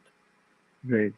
I think that's how you solve a common good problem. Otherwise, there's no, Yeah, Okay. unless there is enough Uh, media highlighting that we are doing this for the public good, for the general for the greatest good of the greatest number, and mm, how you can participate and pitch into it, that can only happen if there's continuous media follow up also. Ma'am, in lieu of time, can we take Manor ma'am's remarks now? Please. Thank you, ma'am. I think ma'am is on. Am I audible? Yes, Yeah. ma'am, you're audible. Okay. I think very pertinent points Purnima ji आपने बोले. But and this is a actually very innovative actually topic also innovative proposition that he has said, bringing behavioral economics into public policy design, especially when it comes to the watershed management and rural development. Couple of things actually Anand जो मुझे लगा, I mean when we actually look into the implementation reality and which I found like when you mentioned about this implementation, I mean, there needs to be a bit of clarity, like who, as I say that any policy should have the 5 Ws and 1 H, and who will actually design and who will do it. Like designing the gamification whole system, कहाँ पे करेंगे? Probably what I see, you might have done like, you know, the baselines, defining the baseline, पहले क्या था, time frames क्या होंगे, and which are the areas like you spoke about the Vidarbh, maybe those kind of areas in Maharashtra, but if it has to be, you know, scaled up at a large, then which are the particular kind of like geographies wherein you would like to initiate it. Second is what is going to be the who is going to manage the whole data and scoring, and what if like you are saying okay farmers will participate, who among us these kind of this groups will be left out. So वो चीजें मतलब कि even though like Purnima ji ने बोला that involving the media is very important, then suppose what if incentives will stop, like you have said incentives, and will the behavior sustain? So that is something that we have to look into those kind of things also. And I would suggest like rather than like which you also said that it was already the budgeting was done from one of the schemes of policy in Maharashtra, but over a period of time it did not sort of happen and it didn't continue. So I would think like maybe something like those of the policies which are already existing, like PMKSY or something like that. Can we have it part of that scheme only? So the possibility of not having a new scheme or new budget lines, but having it proposing a layer of gamification within the existing policy scheme or something like that. And then a couple of more things which I feel like, for example, you have mentioned about farmers, but maybe women or something. क्या वो left out है उनका as what has been my experience from the ground, like for example when we used to have like RMNCH program, my experience was that we used to give the midday meals to the children और आंगनवाड़ी में वो कुछ खाते थे, but up to 1 o'clock when I used to ask the anganwadi worker, वो कहती इनके parents तो villages में जाते हैं farming के लिए and they leave the kids behind. So that child was dependent on that half katori of dalia or till 1 o'clock. So that is the scenario of our farmers in India. So when you are adding this kind of layer of gamification and all that, how many of them will be actually participating? So वो भी एक देखना पड़ेगा, like those kind of things. Overall, a very good subject. Thank you. Thank you so much. I just wanted to address a couple of points you made, and I agree with you, the points you raised, and it has become, the thing is in policy, water has become a common problem in policy as well. So it has seeped into that. Because when I was checking the policy drafts for even the PMKSY, the state level program, it involves a lot of departments, but then nobody wants to take responsibility for the whole program as such. So that is where I'm kind of conflicted of who you mentioned the point of who will implement this. So that's where I'm kind of unsure of who to pitch this to, or who is the correct department, because this again is a policy that will go across the departments, and then nobody wants to take responsibility after a point in time. So I think that's a major caveat that I'm kind of currently facing. What I am saying, actually, Shobit, I would like to stress it for everyone. Like when we are saying, when I have been talking right from the beginning, 5 Ws and 1 H, that is who implements, which ministry, which department, which judiciary, which state. So that is who is very important. What is the intervention? What is the problem? And why it is needed? What is the problem statement? What is the evidence? What is the data? What is the community response to it? Have we done any kind of baseline study? And what does the baseline studies and what does our secondary data talk about it? Then timeline. These are why W's when timeline अगर करना है तो कितना short term क्या होगा, long term क्या होगा, and those kind of things.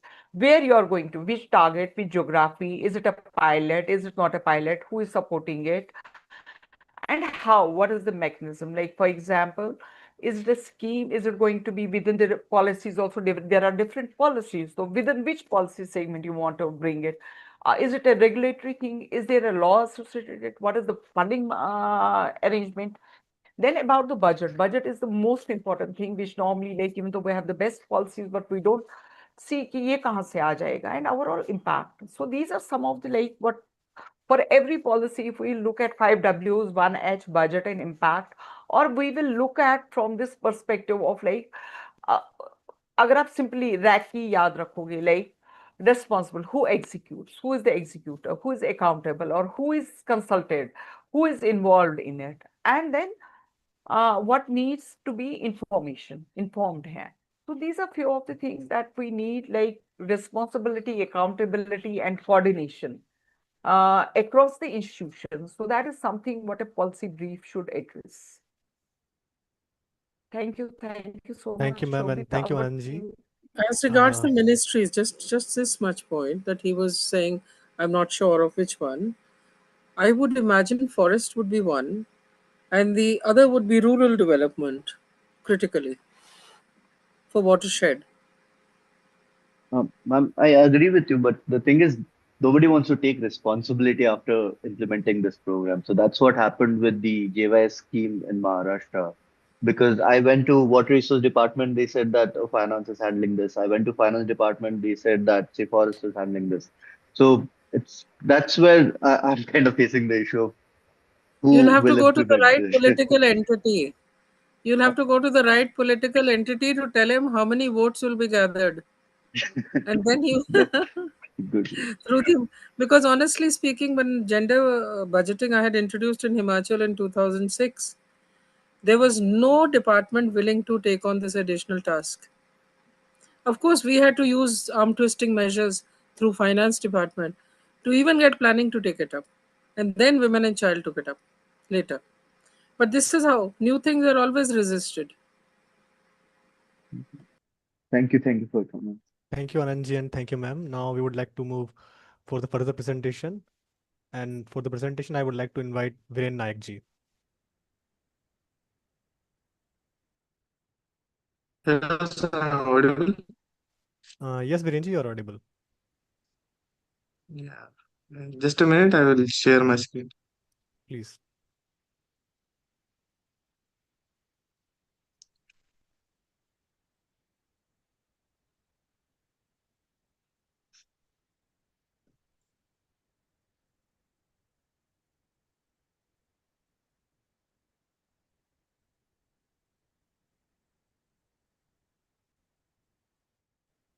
Good evening, everyone. Today I'll be presenting a topic on transforming India's education system more aligned with our demographic potential.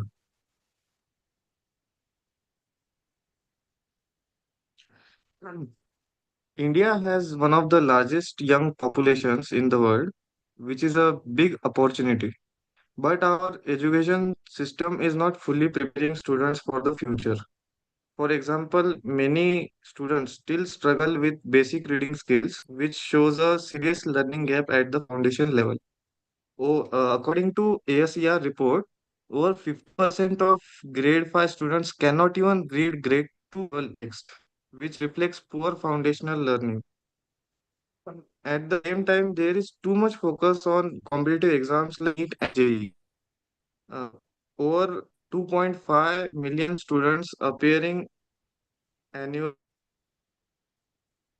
sidelining creativity and critical thinking. because students focus more on memorizing rather than understanding or thinking creatively. Also, around half of graduates are considered employable, which means there is a gap between what students learn and what job are. The digital divide makes this even worse, especially for rural students and girls. So, if we don't act now, this demographic advantage can actually become a challenge. Hmm. When we look deeper, the problem is not just in outcomes, but in the system itself. First, there is a gap between policy and implementation. NEP 2020, our National Education Policy, talks about many good reforms, but they are not being applied properly as all states. Second, there is a disconnect between education and industry needs. Students are learning things that are not always useful in real jobs. Third, teachers often don't have enough training or resources to use modern teaching methods like project-based learning, which are being applied in Finland and South Korea. And those two countries are top in global education hubs. And finally, many students don't get proper career guidance, especially in rural areas. So they end up following limited paths like engineering or medicine. These gaps together prevent the system from producing well rounded, future ready individuals. To address these challenges, we need a few key changes. First, we should introduce career guidance from middle school itself, so students can explore different options early and make better decisions.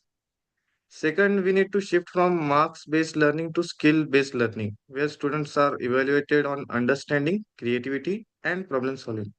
Third, we should include more real world learning through projects, internships, and community engagement, which will also build civic responsibility. Fourth, improving digital infrastructure is very important, especially in rural areas, so all students get equal access to learning opportunities. And finally, we can use technology like AI to provide personalized learning based on each student's needs. Now about stakeholders. For these reforms to work, coordination between different stakeholders is very important. The central government will provide overall direction and funding through schemes like Samagra, Shiksha, and Digital India. State governments will also take responsibility for implementing these reforms in their own education systems. Schools and teachers will play the most important role here, as they will directly bring these changes into classrooms through new teaching methods and career guidance. The private sector and industries can support by offering internships, skill training, and mentorships through initiatives like Skill India.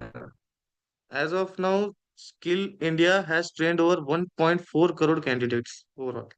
NGOs and local institutions will help reach rural marginalized communities more. So overall, it requires a collaborative effort from all levels. But these reforms can be managed financially by better using existing government schemes and combining them with private sector and CSR funding. We don't always need entirely new funds, but better planning and technology will also help reduce cost and make solutions scalable. At the same time, it is important to track outcomes such as improvement in learning levels, employability, and reduction in digital divide. We can also learn from countries like Finland and Singapore, where strong public investment and Singapore where have led to better education outcomes.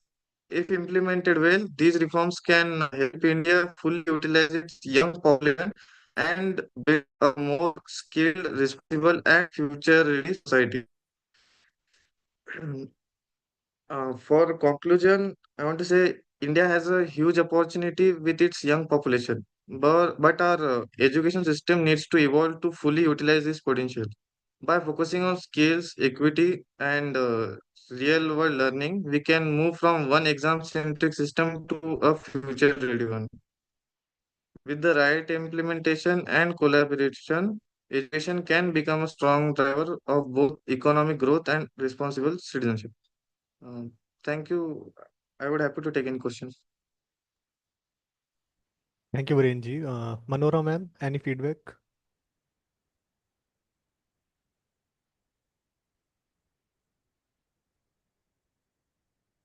Ma'am, your mic is not switched on. Am I audible now? Yes, ma'am. Purnima ji hai kya?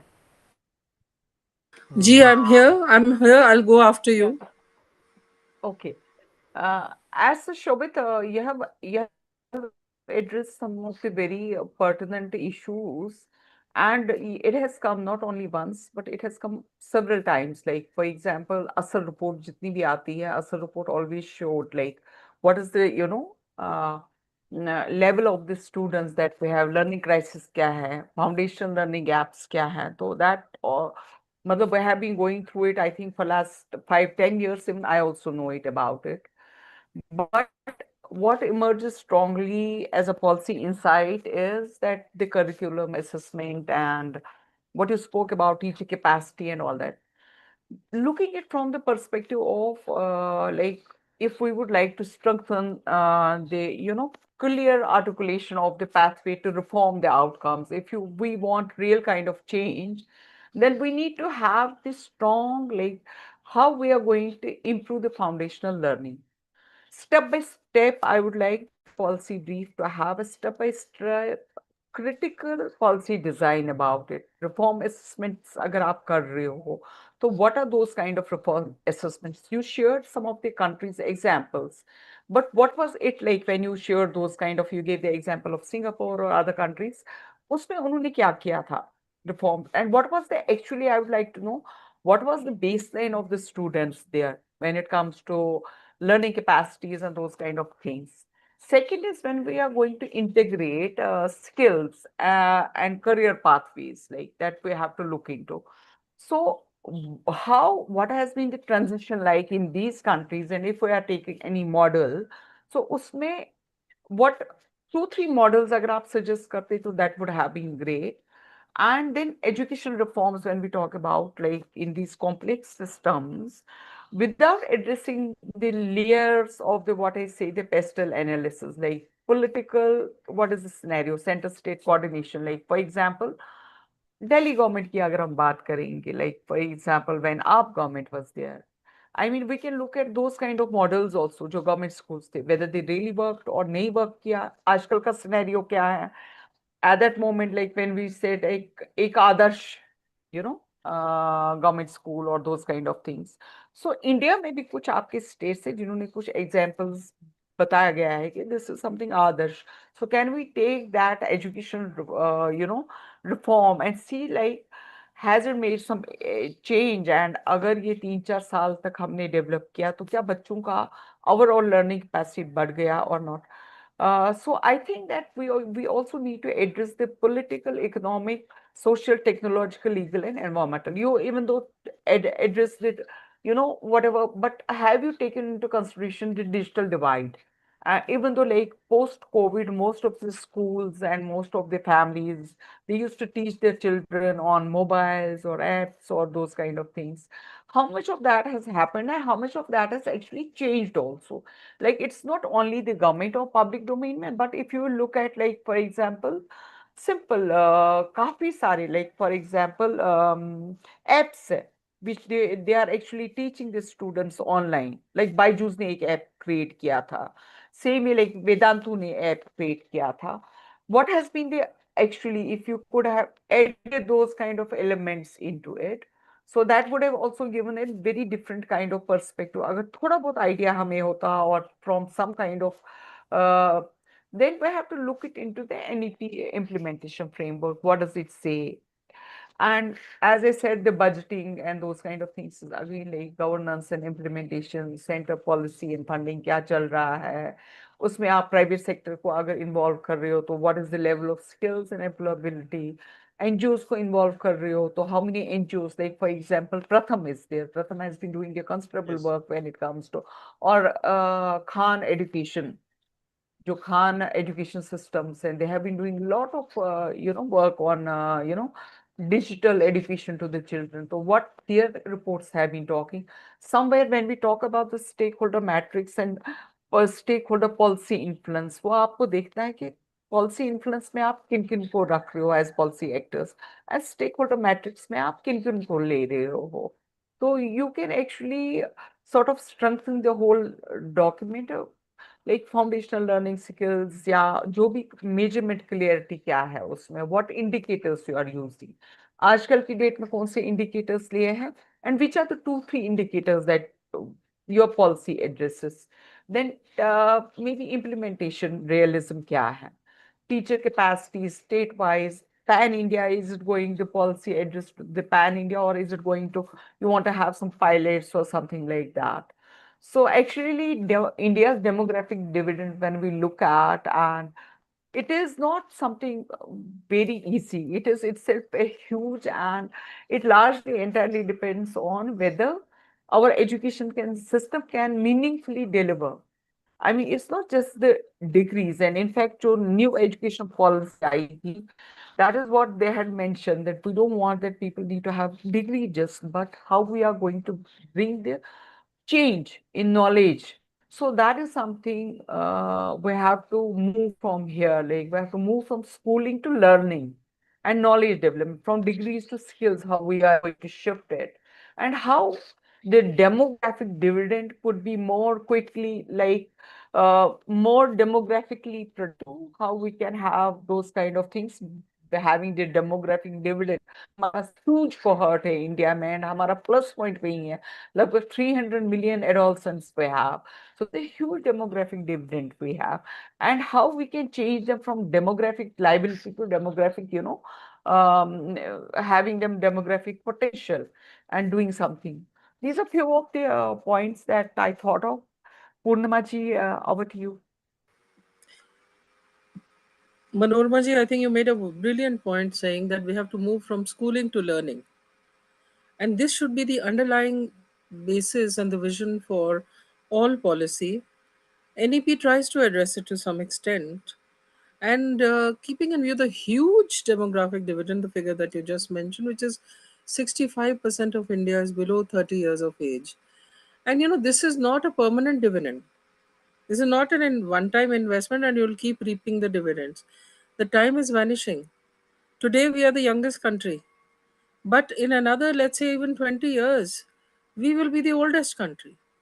Now, are we going to harvest this potential we have right now? Now, with this in mind, NEP 2020 also went ahead. And then, the ASA report is a constant dismal reporting on our performance. That the learning outcomes are just not visible. They're just not there. So where does the problem lie? Does it lie in the fact that our, employment needs are not matched with the industry's absorption needs? What do they want? Is education aligned to that? Then, of course, the placement will never be an issue. If education is totally aligned to the fact that in the next 5 years, 10 years, 15 years, 20 years, these are the jobs which will require these skills, whether it's vocational, whether it's otherwise, or it's a marriage of both. The important thing is, are we having a match or a mismatch? So this is the problem, and once this starts moving smoothly, but I don't see many efforts to remove these roadblocks. And NEP talks of a lot of things, but walking the talk is a different thing, and that is very important. And that is why one must also keep in mind the Kejriwal model was very good for one reason.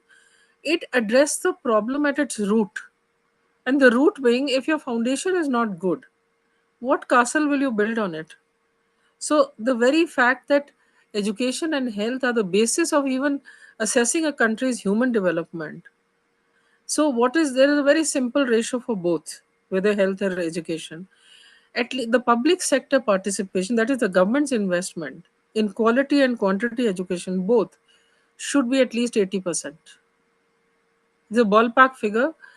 Private sector should have only 20% play in that. Now that will be determined by policy, that whether you want the 20% play of the private sector in the higher education or in the schools or in the kindergarten, or do you want it everywhere? But this ratio has worked for many countries, whether it's health or education, both, because these are critical sectors. But when we leave 80% out for the private sector, then you have phenomena like, schools becoming like five-star hotels. And we are talking against screen time, but so much digital education, children are exposed to screen time at a very young age. You can't avoid it. And look at the tariffs, the fees that are going up. Having even people have started deciding how many children they'll have because they can't afford a second one, primarily due to education costs. Now, these are the basics on the basis of which the education policy that the AAP government followed in Delhi and came up with this beautiful model where even government schools, which are known for bad quality, let's say, or suboptimal quality, they were improved so much that people started shifting children from private schools to government school. Now, how much truth there is, that data has to show. But at least there was a move to improving the basics. Now, are we able to do that? Let's all the demographic dividend, everything will take care of itself.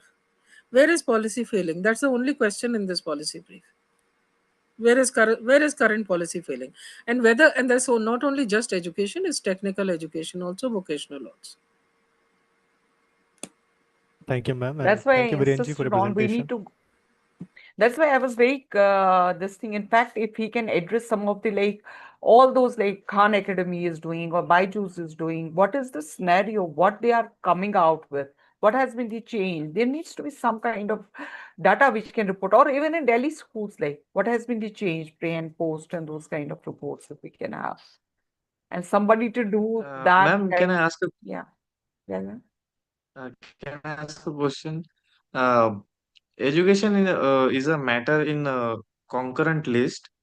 So NEP was implemented by center, but some states like Tamil Nadu and Madhya Pradesh still don't want to implement the NEP policy because of the language legacy issue.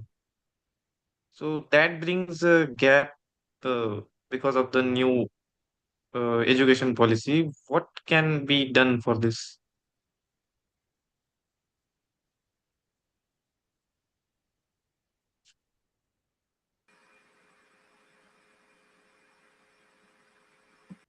Hello, am I audible?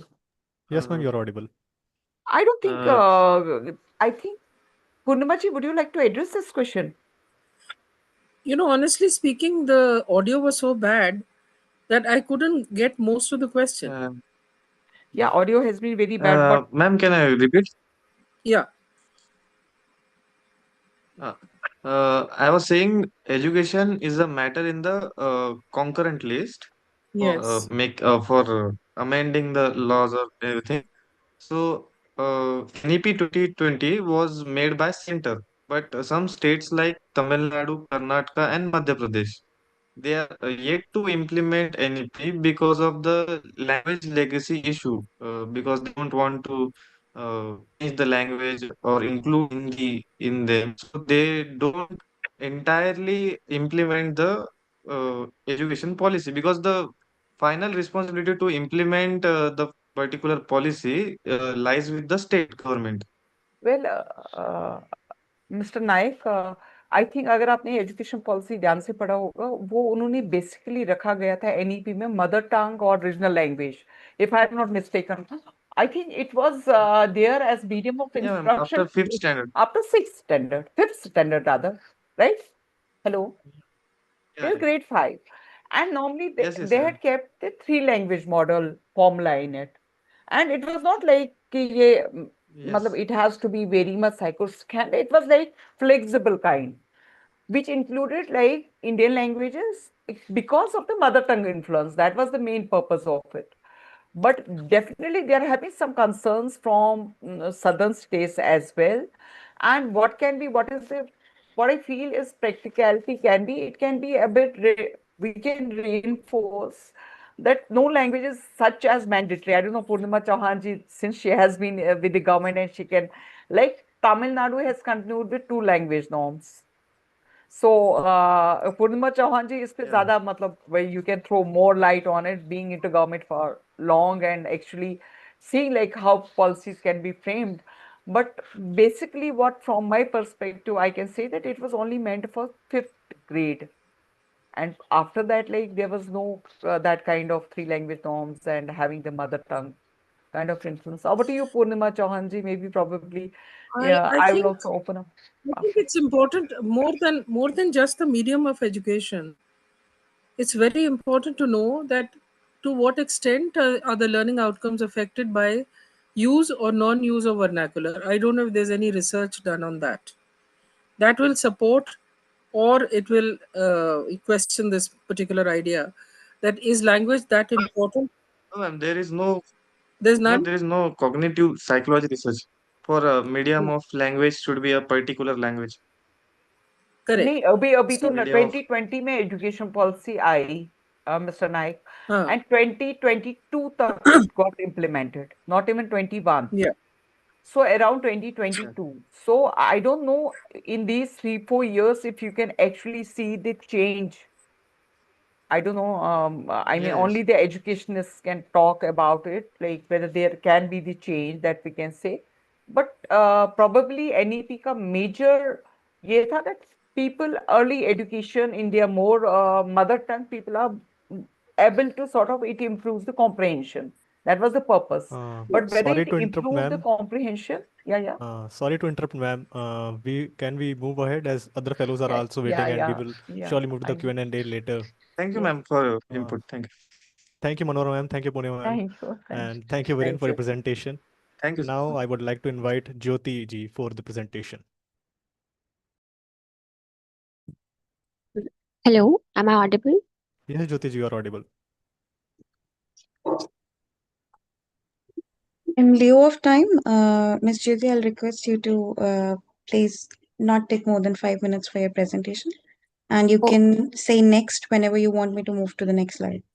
Okay, we'll adhere to the timeline. Good evening, respected chairs. My name is Jyoti Punya, and today I'm presenting my policy analysis titled as The Great Welfare Retreat. That is a critical outlook at Budget 2026-27 and its impact on India's social safety net. Can we move to the next slide? Yeah. In the beginning with the core problem, the budget 2026-2027 marks what I argue is structural shift that is away from right-based welfare and more towards discretionary cost-shared schemes. And this is happening quietly across 4 sectors that includes uh, employment. Looking at the numbers, the number highlights that 5.01 crore rural families are affected by the replacement of Manrega. India's public health spending stands at just 0.27% of the GDP against the national target of 2.5%. The pollution control funding has been cut by 209 crore rupees, and the LPG connections for the BPL families have fallen by 28%. It matters because these are not isolated statistics. They represent the most vulnerable households losing access to the employment, healthcare, clean air and environment, and most importantly, affordable energy at the same time. Next slide, please. Highlighting the key gaps and the challenges, I have identified 4 structural gaps. First is there is design vacuum. The new rural employment scheme was announced with no clarity in funding formulas or implementation guidelines. There were no clarity. Secondly, the fiscal federalism is under strain. The cost sharing of 60-40 ratio places disproportionate burden on the weaker states. Third is health underinvestment continues with no corrective roadmap in sight. And the fourth is The cuts happening simultaneously with no cross-sectoral impact assessment. This shows a governance problem, not a resource problem. Next slide. So what can we do? Finding solutions. I'm proposing 5 targeted corrections in which we can look into. First one is reinstate Manrega as a demand-driven employment guarantee. Secondly, introducing differential cost sharing model so the poorer states get higher central support rather than the 60-40 and 50-50 ratio. Third is commitment to a phased health expenditure roadmap towards the 2.5% GDP target.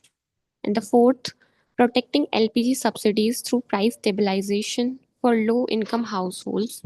And fifth, mandating a welfare impact framework requiring cumulative impact assessment before any major policy change across the welfare sectors. The goal is simple. Fiscal discipline and social protection are not opposite, but they need to work together. Next slide. Looking at the implementation and stakeholder part, implementation requires coordinated action across the 4 key stakeholders, including the Ministry of Finance, which needs to revise cost sharing norms and allocate resources through supplementary grants. The Ministry of Rural Development must restore the employment guarantee framework. State governments are on the front line. They need to deliver last mile services while flagging fiscal stress, and the institutions like Niti Aayog should lead the cumulative impact assessment and cross sector monitoring. In terms of timeline, we can look into the fiscal correction as the first and immediate step, followed by the policy notification in the short term and monitoring and evaluation system in the long run. Next slide, please. Looking into the financing and expected outcomes, uh, it shows that it doesn't require allocation of new money, but it requires reprioritization and redirecting capital expenditure towards welfare, improving DBT efficiency to reduce leakages, broadening tax bases, and outcome based budgeting. To conclude, I would like to say that Budget 2026-2027 represents a quiet but consequential retreat from the welfare commitments. The expected outcomes are job restored under Manrega, reduced fiscal stress on the weaker states, improved health spend as a percentage of GDP, continued LPG coverage for BPL households, and the city level clean air action.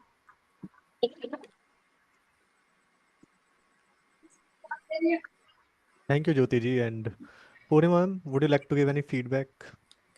Jyoti has picked up such a large bite that, retreating, the budget seems to be retreating from the welfare state concept. What policy corrective can be there? I mean, the first thing is, how do you, if such a thing is happening, if there is a trajectory which is showing this trend, which policy can correct it? It will have to be multiple policies, and those are existing policies. So what new policy are you proposing? I don't understand. Number one. And number two is that if you notice in your presentation, the pattern of fiscally stressed states are, very frankly and very candidly, all opposition states.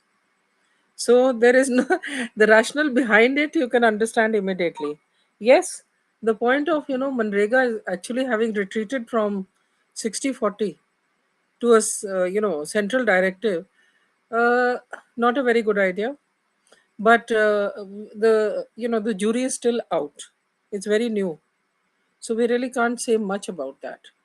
Apart from that, I don't see any policy prescription emerging from this problem. That's my biggest take on it. Thank you. Thank you, ma'am. And Manorama, ma'am, any feedback from your side? Your mic is switched off, ma'am. I think Purnima ji has well expressed it, whatever I was thinking about. So Thank you, well ma'am. taken, all the points. Please go Thank ahead. you, Jyoti ji, for presentation. And now for further Thank you. presentation, I would like to invite Shakil ji. Hi, yeah, let me share my screen. Acha, I'll share it myself, Priyanka. Okay, all right. Yeah, just a sec.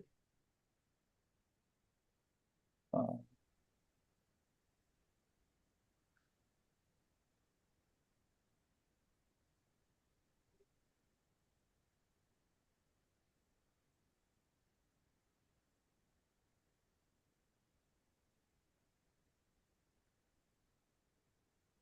yeah, is it visible? Yeah, Shakil ji, is it visible? It is visible. Yeah. Hi, a very good evening to all of you. So before I begin, I want to acknowledge that we are discussing a crisis that affects over 4 lakh 30,000 real people, like individuals presumed innocent but like yet imprisoned for months. Uh, so behind every statistic I'll share today is a human story of injustice. So my work mainly examines India's under trial detention crisis as a governance failure at the intersection of constitutional law, judicial administration, and resource allocation. So based on this, I'm going to propose three key findings today. First would be the scale and institutional root causes. This is not just absent laws. It is systematic failure to implement existing constitutional safeguards from Article 21. And second, why progressive reforms from Hussein Ara Khatu 1979 through BNSS 2023 have not reversed the trend. And third would be evidence-based roadmap.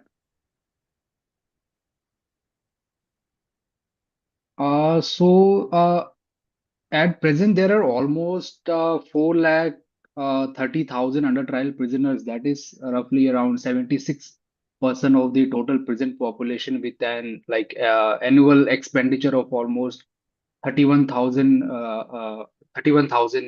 million rupees. So, but here's the governance failure. We have progressive jurisprudence from Menka Gandhi to Satinder Kumar. The gap is operational, fragmented data systems, under resource code, legal aid delivering form without substance. So the my research identifies three compounding institutional failures. The first is punitive bail framework that penalizes poverty. Bail conditions require almost 10,000 to 50,000 rupee sureties and fixed addresses. And like nearly 67% of the under trials are daily wage workers who cannot meet these conditions. And second is the catastrophic judicial pendency. The National Judicial Data Grid, almost 45 million pending cases in district courts, like roughly like 30% pending beyond 5 years. And because we have like almost 21 judges per million people, that is 58% like structurally deficit that compounds year on year. And third would be the legal aid without quality assurance. The NALSA panel lawyers earn roughly like 500 to 2,000 per hearing, with no caseload caps.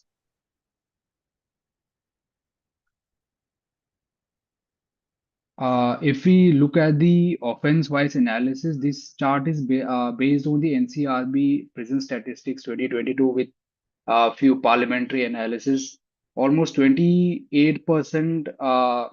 If we like combine whole of this together, that's almost roughly 50% of the under trial population were detained for non-violent property-related or minor drug offenses. Also the parliamentary standing committees had reported that 78% of this under trial would qualify for like automatic bail if we systematically identify. That is roughly like more than 1 lakh individuals who uh, who can get a bail easily.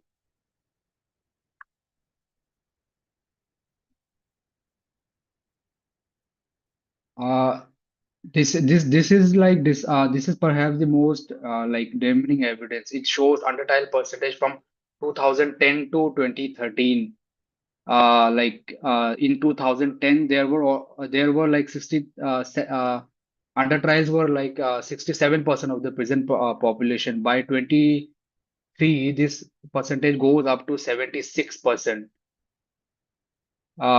mainly because we are treating this as a legal problem when it is fundamentally a governance issue. So like I have like researched few reform proposals. If we talk about these, then first would be the national under trial data architecture, integrate code databases from this NJDG prison registers from the National Prison Portal and NALSA legal aid systems. This creates automated flagging. When someone crosses 1/3 of the maximum sentence for their offense, the system automatically alerts District Legal Services Authority. And under Section 479, this eligibility becomes operational.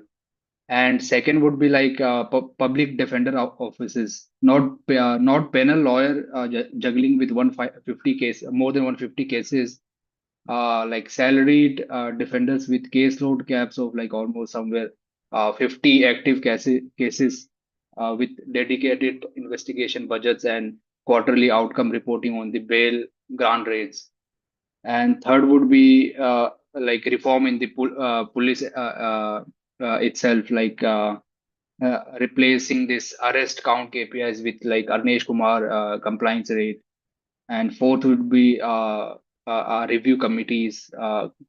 Currently, like advisory under the Model Prison Manual, like if you make this mandatory through Legal Service Act amendment with quarterly functioning requirements and compliance linked central funding. None of these like four reforms that I suggested need a constitutional amendment. They are already like operating under the existing Article 21 guarantees and like the BNSS 2023 provisions through institutional capacity building.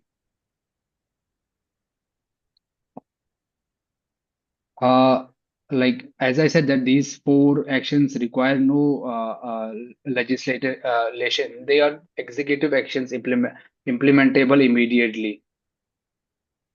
And let me conclude by with the core finding of my research. Like implementation is the like remaining gap. We have constitutional framework, Article 21, guaranteed by Menka Gandhi, yeah, or we have Hussein Ara Khatun in 1979. We have progressive legislation. We have judicial pronouncement. We have technical blueprint also, like for example, the Second Police Commission 1979. But we still lack. What we lack is the operational capacity to convert legal entitlements into actual releases. So, like liberties Article 21's constitutional default, mass detention without implementing existing safeguards is a governance failure, and this burden falls disproportionately on India's most vulnerable population because when we look at the numbers, most of the under trial come from the most like underprivileged backgrounds of our society, like from the SC/ST communities, the poorer sections of our society. Yeah, that's it from my side. And yeah, thank you. I'm up for any comments and suggestions. Thank you, Shakil ji. And Yeah, Purnima ma'am, any feedback from your side? You're asking me? Yes, ma'am. Okay. Now, Shakil's was a very well researched framework, and under trial action, detention in India and languishing is definitely a concern. But after reading and hearing him, so I was curious to know, is there any digital alert? As you said that now the BNSS perhaps takes up cases, no, where after 3 years, one third of the actual maximum punishment is over for an under trial, Yeah. it automatically alerts. Now, is that the BNSS, if I'm not mistaken? That is the new Yeah. system? Yes. Yes. It is under the BNSSs. Under the Like. BNSS, Section Yeah. 470. The other thing is that, is this, it has, since when has it been implemented? Which one? This from 2023. This BNSS After 2023. 2023. Yeah. Is there any capture? Is there a digital support to this so that the capture of, so that this alert activates automatically? There's a digital system in place? Not currently yet. We have such kind of digital infrastructure because this there is some still the coordination is not that much between these systems like the BNSS the No. and yeah.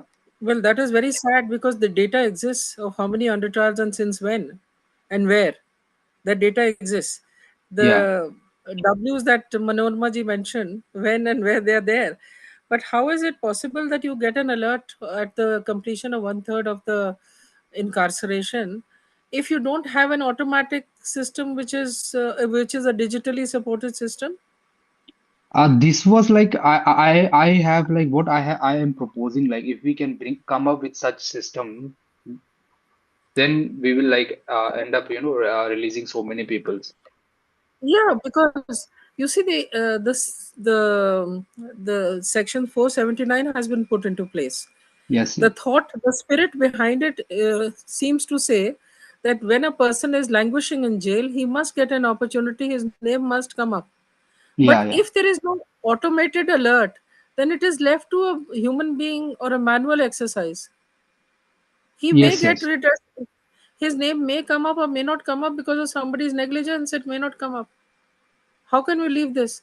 So So existing gaps, yeah, so there existing there is reforms there is need to existing have gap legal. in this system because we have three separate systems. One is the National Prisons Portal, and the Yeah, second one is NALSA, and third one is NJDG. So these three systems, absolutely. they don't share the data with each other. So that is one. So there is a policy correction needed here. Yeah, So yeah. your policy paper must first address that existing policy has gaps, Yes, yes. and those are critical gaps. Because Yeah, once correction takes place, you will start questioning: is there a requirement of a new policy, or is it only gap filling? And gap filling is very good.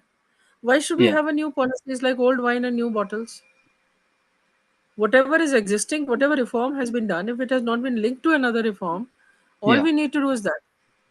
That will serve the country better and the So under trials better than anything else. this was for the we can bring this within 1 year.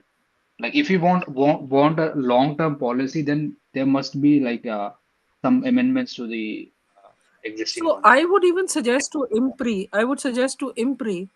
that when you have policy briefs being initiated in this program, the first in the structuring, the very first one would be a study of existing policies and their gaps. And does the brief require that you should not come up with a new policy? So your agenda should not be a new policy; it should be policy correction also. Right, right. If correction is sufficient, why will you need a new policy? There's a whole cost attached to it. There's a whole timeline attached to it. There's a whole hierarchy which needs to be made to understand the new policy, which will take time. Right. By the time that under trial may remain, I mean, this is just one example, or any policy for that matter. If it is non-functional, not used, then I think PPYF should include that what is the status of use of that policy and its utility and its efficacy. That should be the first question. Right. So basically, I had to say this. Apart from that, the structuring is very good, and you should go ahead. But yeah, please question these items and the Sure, digital sure. linkages. Yeah, sure. Okay. Thank you, Purnima ma'am. And Manora ma'am, would you like to add something or giving Well, I had feedback? given him remarks, Shakil. I think you have received my remarks, Shakil, Yeah, I did.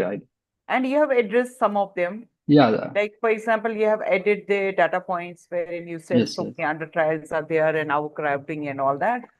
But in addition to that, within my remarks only, I had mentioned if you can talk about like what kind of that will actually create more problem statement strong, like when you are putting it across. Like, for example, which kind of are they the petty crimes just for example it is just for example then we have to look into the social kind of things like for example in Nagaland panchayats give small kind of if it's a petty crime किसी ने 100 रुपया ले लिया those kind of things Nagaland में कुछ ऐसा है कि panchayats give them punishment kind of things so can we also change it into what are the petty crimes and then identify NDPS and extra like and contribute to like under trial population के अगर इतना है 4,30,000 you mentioned about वो उसमें से कितने heinous crimes है and then one kind of layer that also if you can and then I had also mentioned wherein you had mentioned about 479 बातें न्याय समिति का आपने लिखा था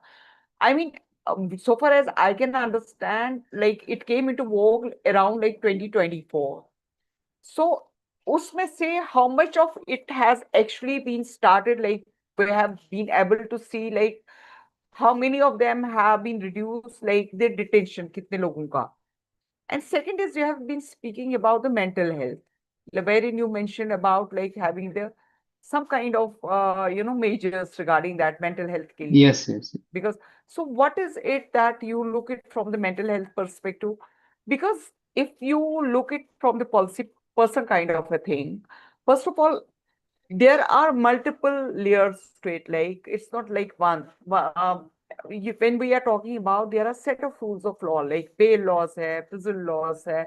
Then what are the bail reforms is it a redistributive policy when you are talking about providing support to these disadvantaged groups wherein you are talking about then you are talking about the distributive kind of services wherein you are talking about the mental and legal services provided to these prisoners my question is that are you going to sort of like even if it's a multiple policies kind of thing इसमें एक policy सिर्फ नहीं है institutional role भी है administrative policy role भी है तो क्या आप like mental health plus legal services को like अगर service delivery policy में हम ले लेंगे so what is the mechanism and जो budget की हम बात कर रहे हैं उसमें क्या है and what is the kind of the mental kind of scenario also of these people so Yeah. actually, your brief already includes a lot of which I found out multiple types of policy interventions, but Yes, yes. you need to explicitly structure it. If you can organize them in this way, like for example, the policy structure it like that. For example, wherein you are talking about the mental kind of thing, then coordination reforms क्या होनी चाहिए उसके लिए? Like वो institutional policy बन गई ना? So that Yeah, kind yeah. of thing I would actually encourage more explicit framework with the combination of regulatory कहाँ पे जाएगा, institutional कहाँ पे जाएगा, and plus जो आप BNSS की बात कर रहे हो, mostly like even though it came into this thing, it is actually new. Yes, it is. So both also it's almost new and how many of them have actually and I would actually as a policy person I would like to know कि ये जो 4,30,000 cases है इसमें से how you can identify which are the small crimes which are the a bit bigger crimes and how much is the cost implication like for example किसी बंदे को हमने रखा cost benefit analysis is very important for your policy document कि अगर हम उनको जेलों में रख रहे हैं जेलों में भर रहे हैं what it costs the state or what it costs and how we can make it as a strong policy document we have some kind of small kind panchayat levels sort out the petty crimes there only so that we don't have our jails filled by those people who have done very small crimes and they're sitting there because it involves the budget also like to keep them within the jail is there some kind of cost benefit analysis on that कि कितना खर्चा लगता है एक person पे अगर वो jail में बैठता है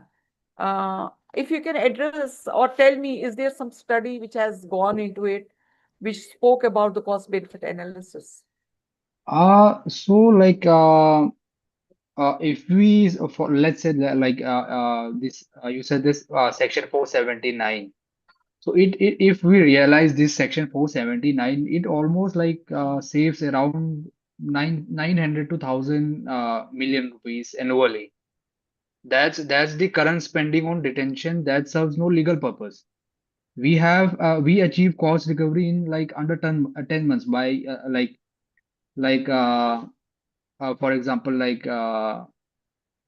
uh, integrating like with this Aadhaar link system or like Shakil, इसको ना identify. policy में इसको दिखाओ. Yeah, sure. I think cost benefit is something very important, and I would suggest like जहाँ पे भी आपको मिल रहा है that kind of thing in your problem statement, you should add on. उससे Sure. consistency हो Yeah. जाएगी. All right. Yes, I think that's a vital point which I had also given in my comments, that the cost benefit should be included. Because Oh, resources are finite, and it seems that the number of under trials is approaching infinity. yes, ma'am. Actually, the resources are very like finite, and we don't have the numbers like the present statistics. These are like before 2024 statistics, which I have like presented here. So we don't know after that how many people are like in the jail or like. Shobit, how many presentations we still have? Ma'am, just one left here. Oh. So just one point, that in the BNSS, is there a provision to capture the impact What kind of impact, ma'am? of that those, let's say, an under trials actual sentence, if he had been held guilty, would have been 6 years, but he has completed 2 years, Yes, hence yes. he is eligible for getting some sort of legal aid and other things. So this impact of an automatic alert and making him accessible to legal aid, this impact, is there a provision in the policy, in the section, to capture the Uh, data? it just talks about that after completing certain amount of years, this person is eligible to get a bail. Eligible to get a bail. Yeah. Okay. So the अभी तो rules, impact नहीं होगा ma'am, क्योंकि अभी नहीं, कितने किए impact होंगे इम्पैक्ट ये 2020 तो नहीं, ये 479 जो है, दैट इज अ सेक्शन, तो वो Yeah. एक्ट है, उसके रूल्स में देखो, All right. रूल्स में देखो शक्ल. Sure. Okay, thank you, Shakil ji, for your presentation, and thank you, Purnima ma'am, Manorama ma'am, for your feedbacks.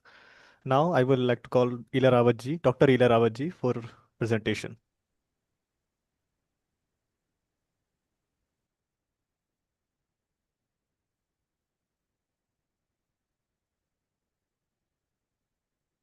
Hello.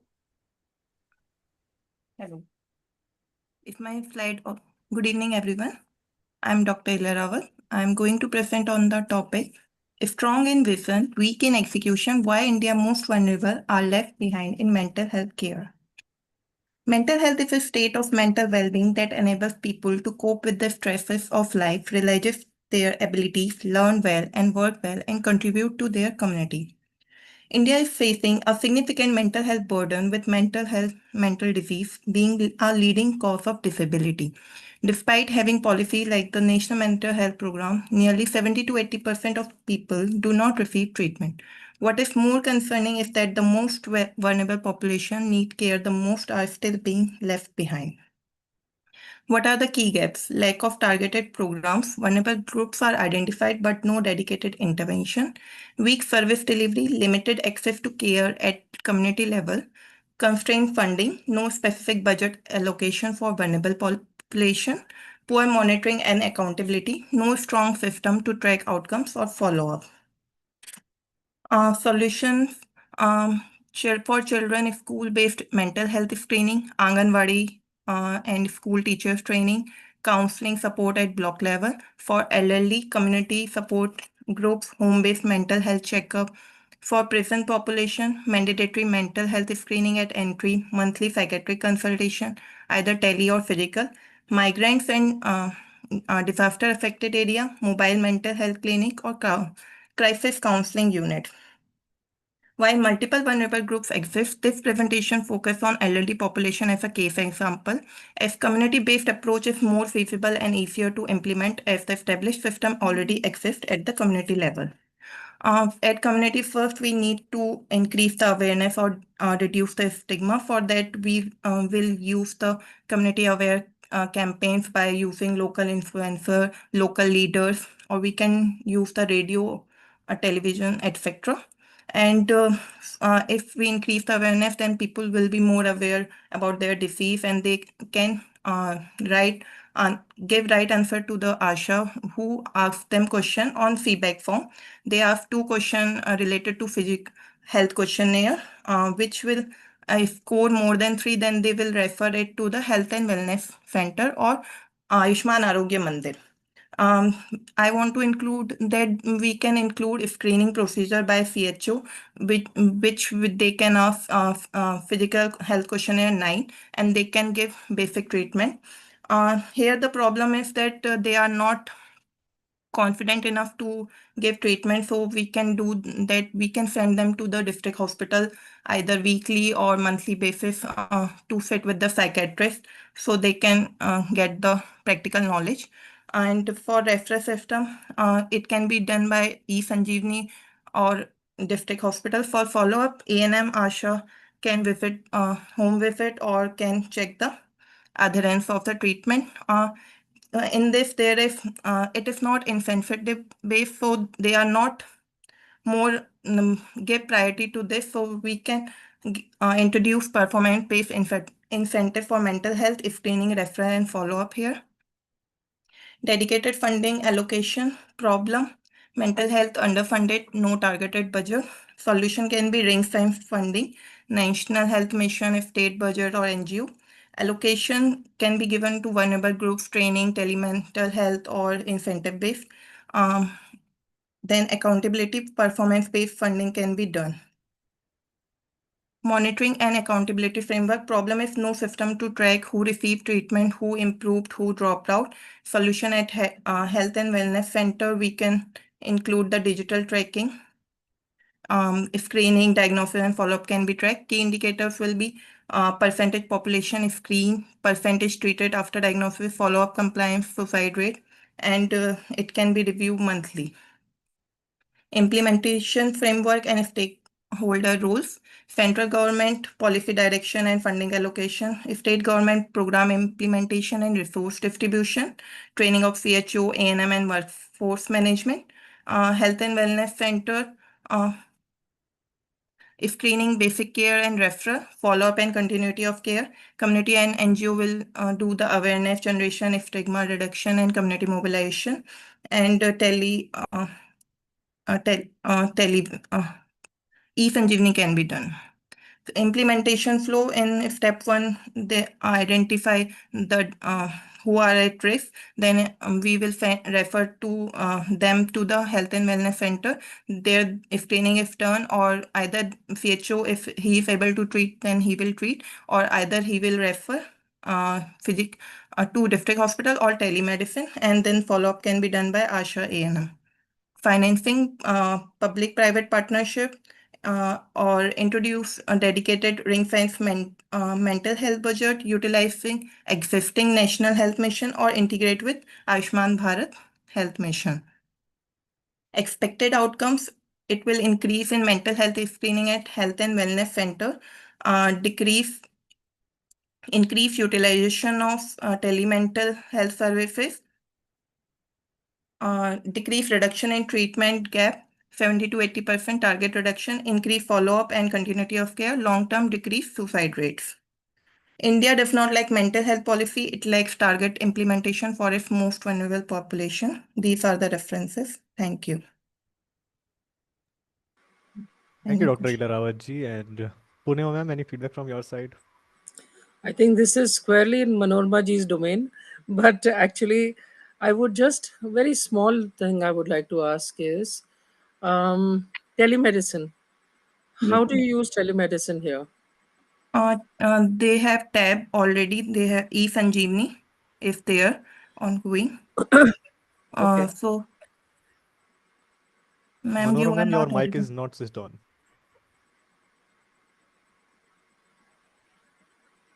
Hello Manorama ma'am, your इला mic is not switched on. इला इसमें टेलीमानस काम करेगा Telemanaf, yes, ma'am. Not Already e Telemanaf Sanjeevani is there. या Yes. E Sanjeevani is for general जी हाँ बताइए Telemanas is there then there is Manodarpan जो गवर्नमेंट ऑफ इंडिया का था मनोदर्पण हमने इंट्रोड्यूस किया था कोविड में के टाइम पे और टेलीमानस अभी भी चल रहा है and Ila, wonderful presentation. But what I feel is that you should have written about more problem statement. Like, for example, in most of the our programs, we are looking into only one perspective. That is, now what we see is reactive kind of mechanism.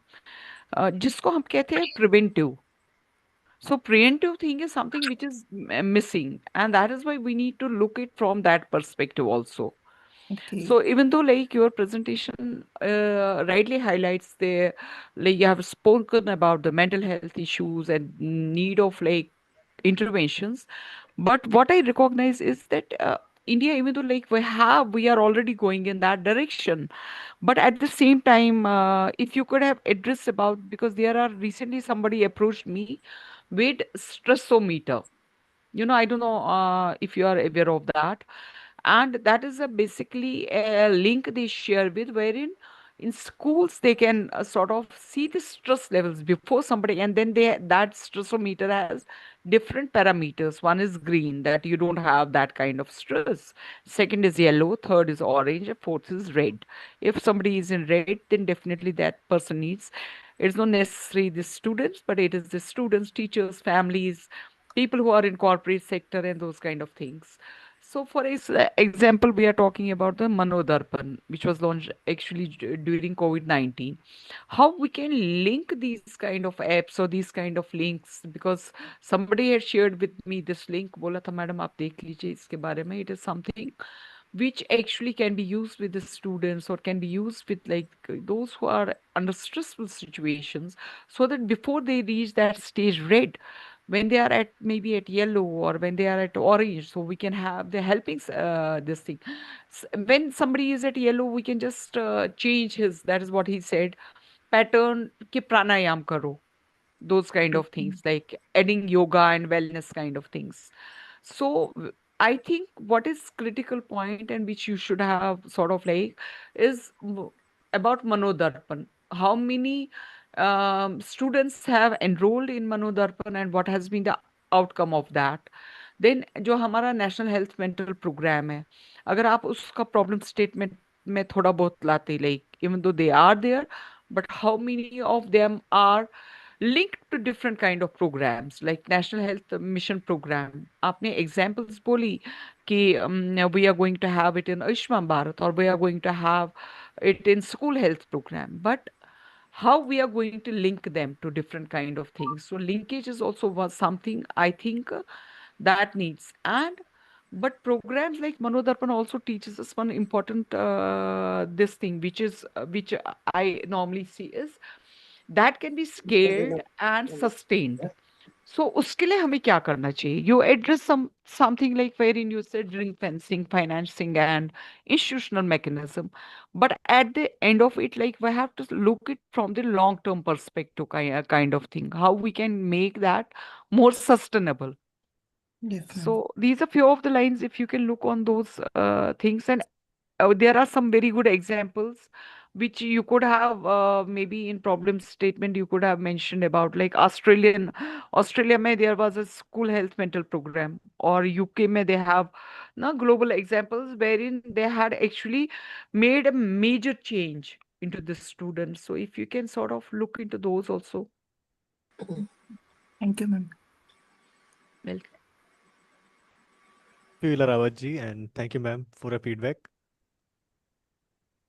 Thank you, everyone, for your insightful presentations. It was truly a valuable learning experience, and we look forward to seeing your final work in the form of SS draft submission.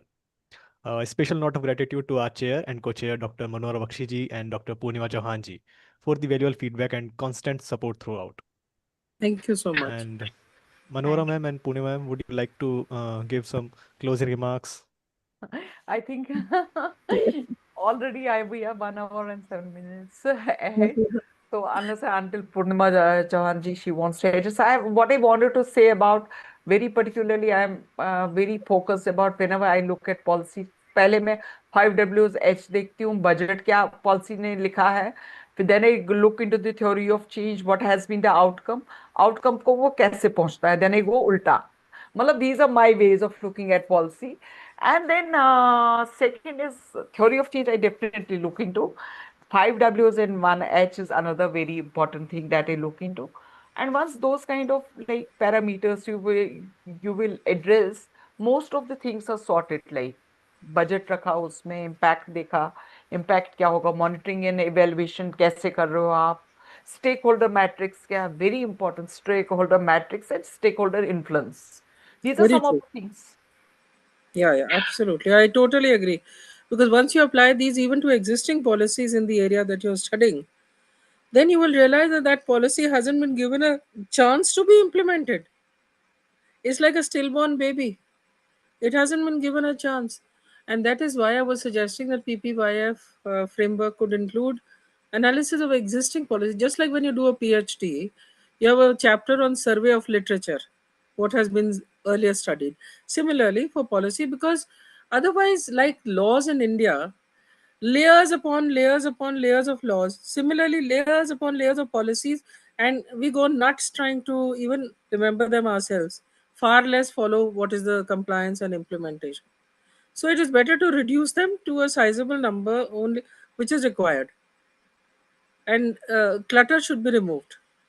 So the clutter is because of old wine getting into new bottles and old bottles not being disposed of. So that is the reason, and that is why I feel, and that leads to the stress level. So we would always be on the red when we use that stress meter. Ila, for a change, I would like to know, do you know about no worry, no tension? No, Okay, no. just उनका website आज देख लेना. They have Achha. something called, and in India, across the world, it is the only organization they have patented stressometer.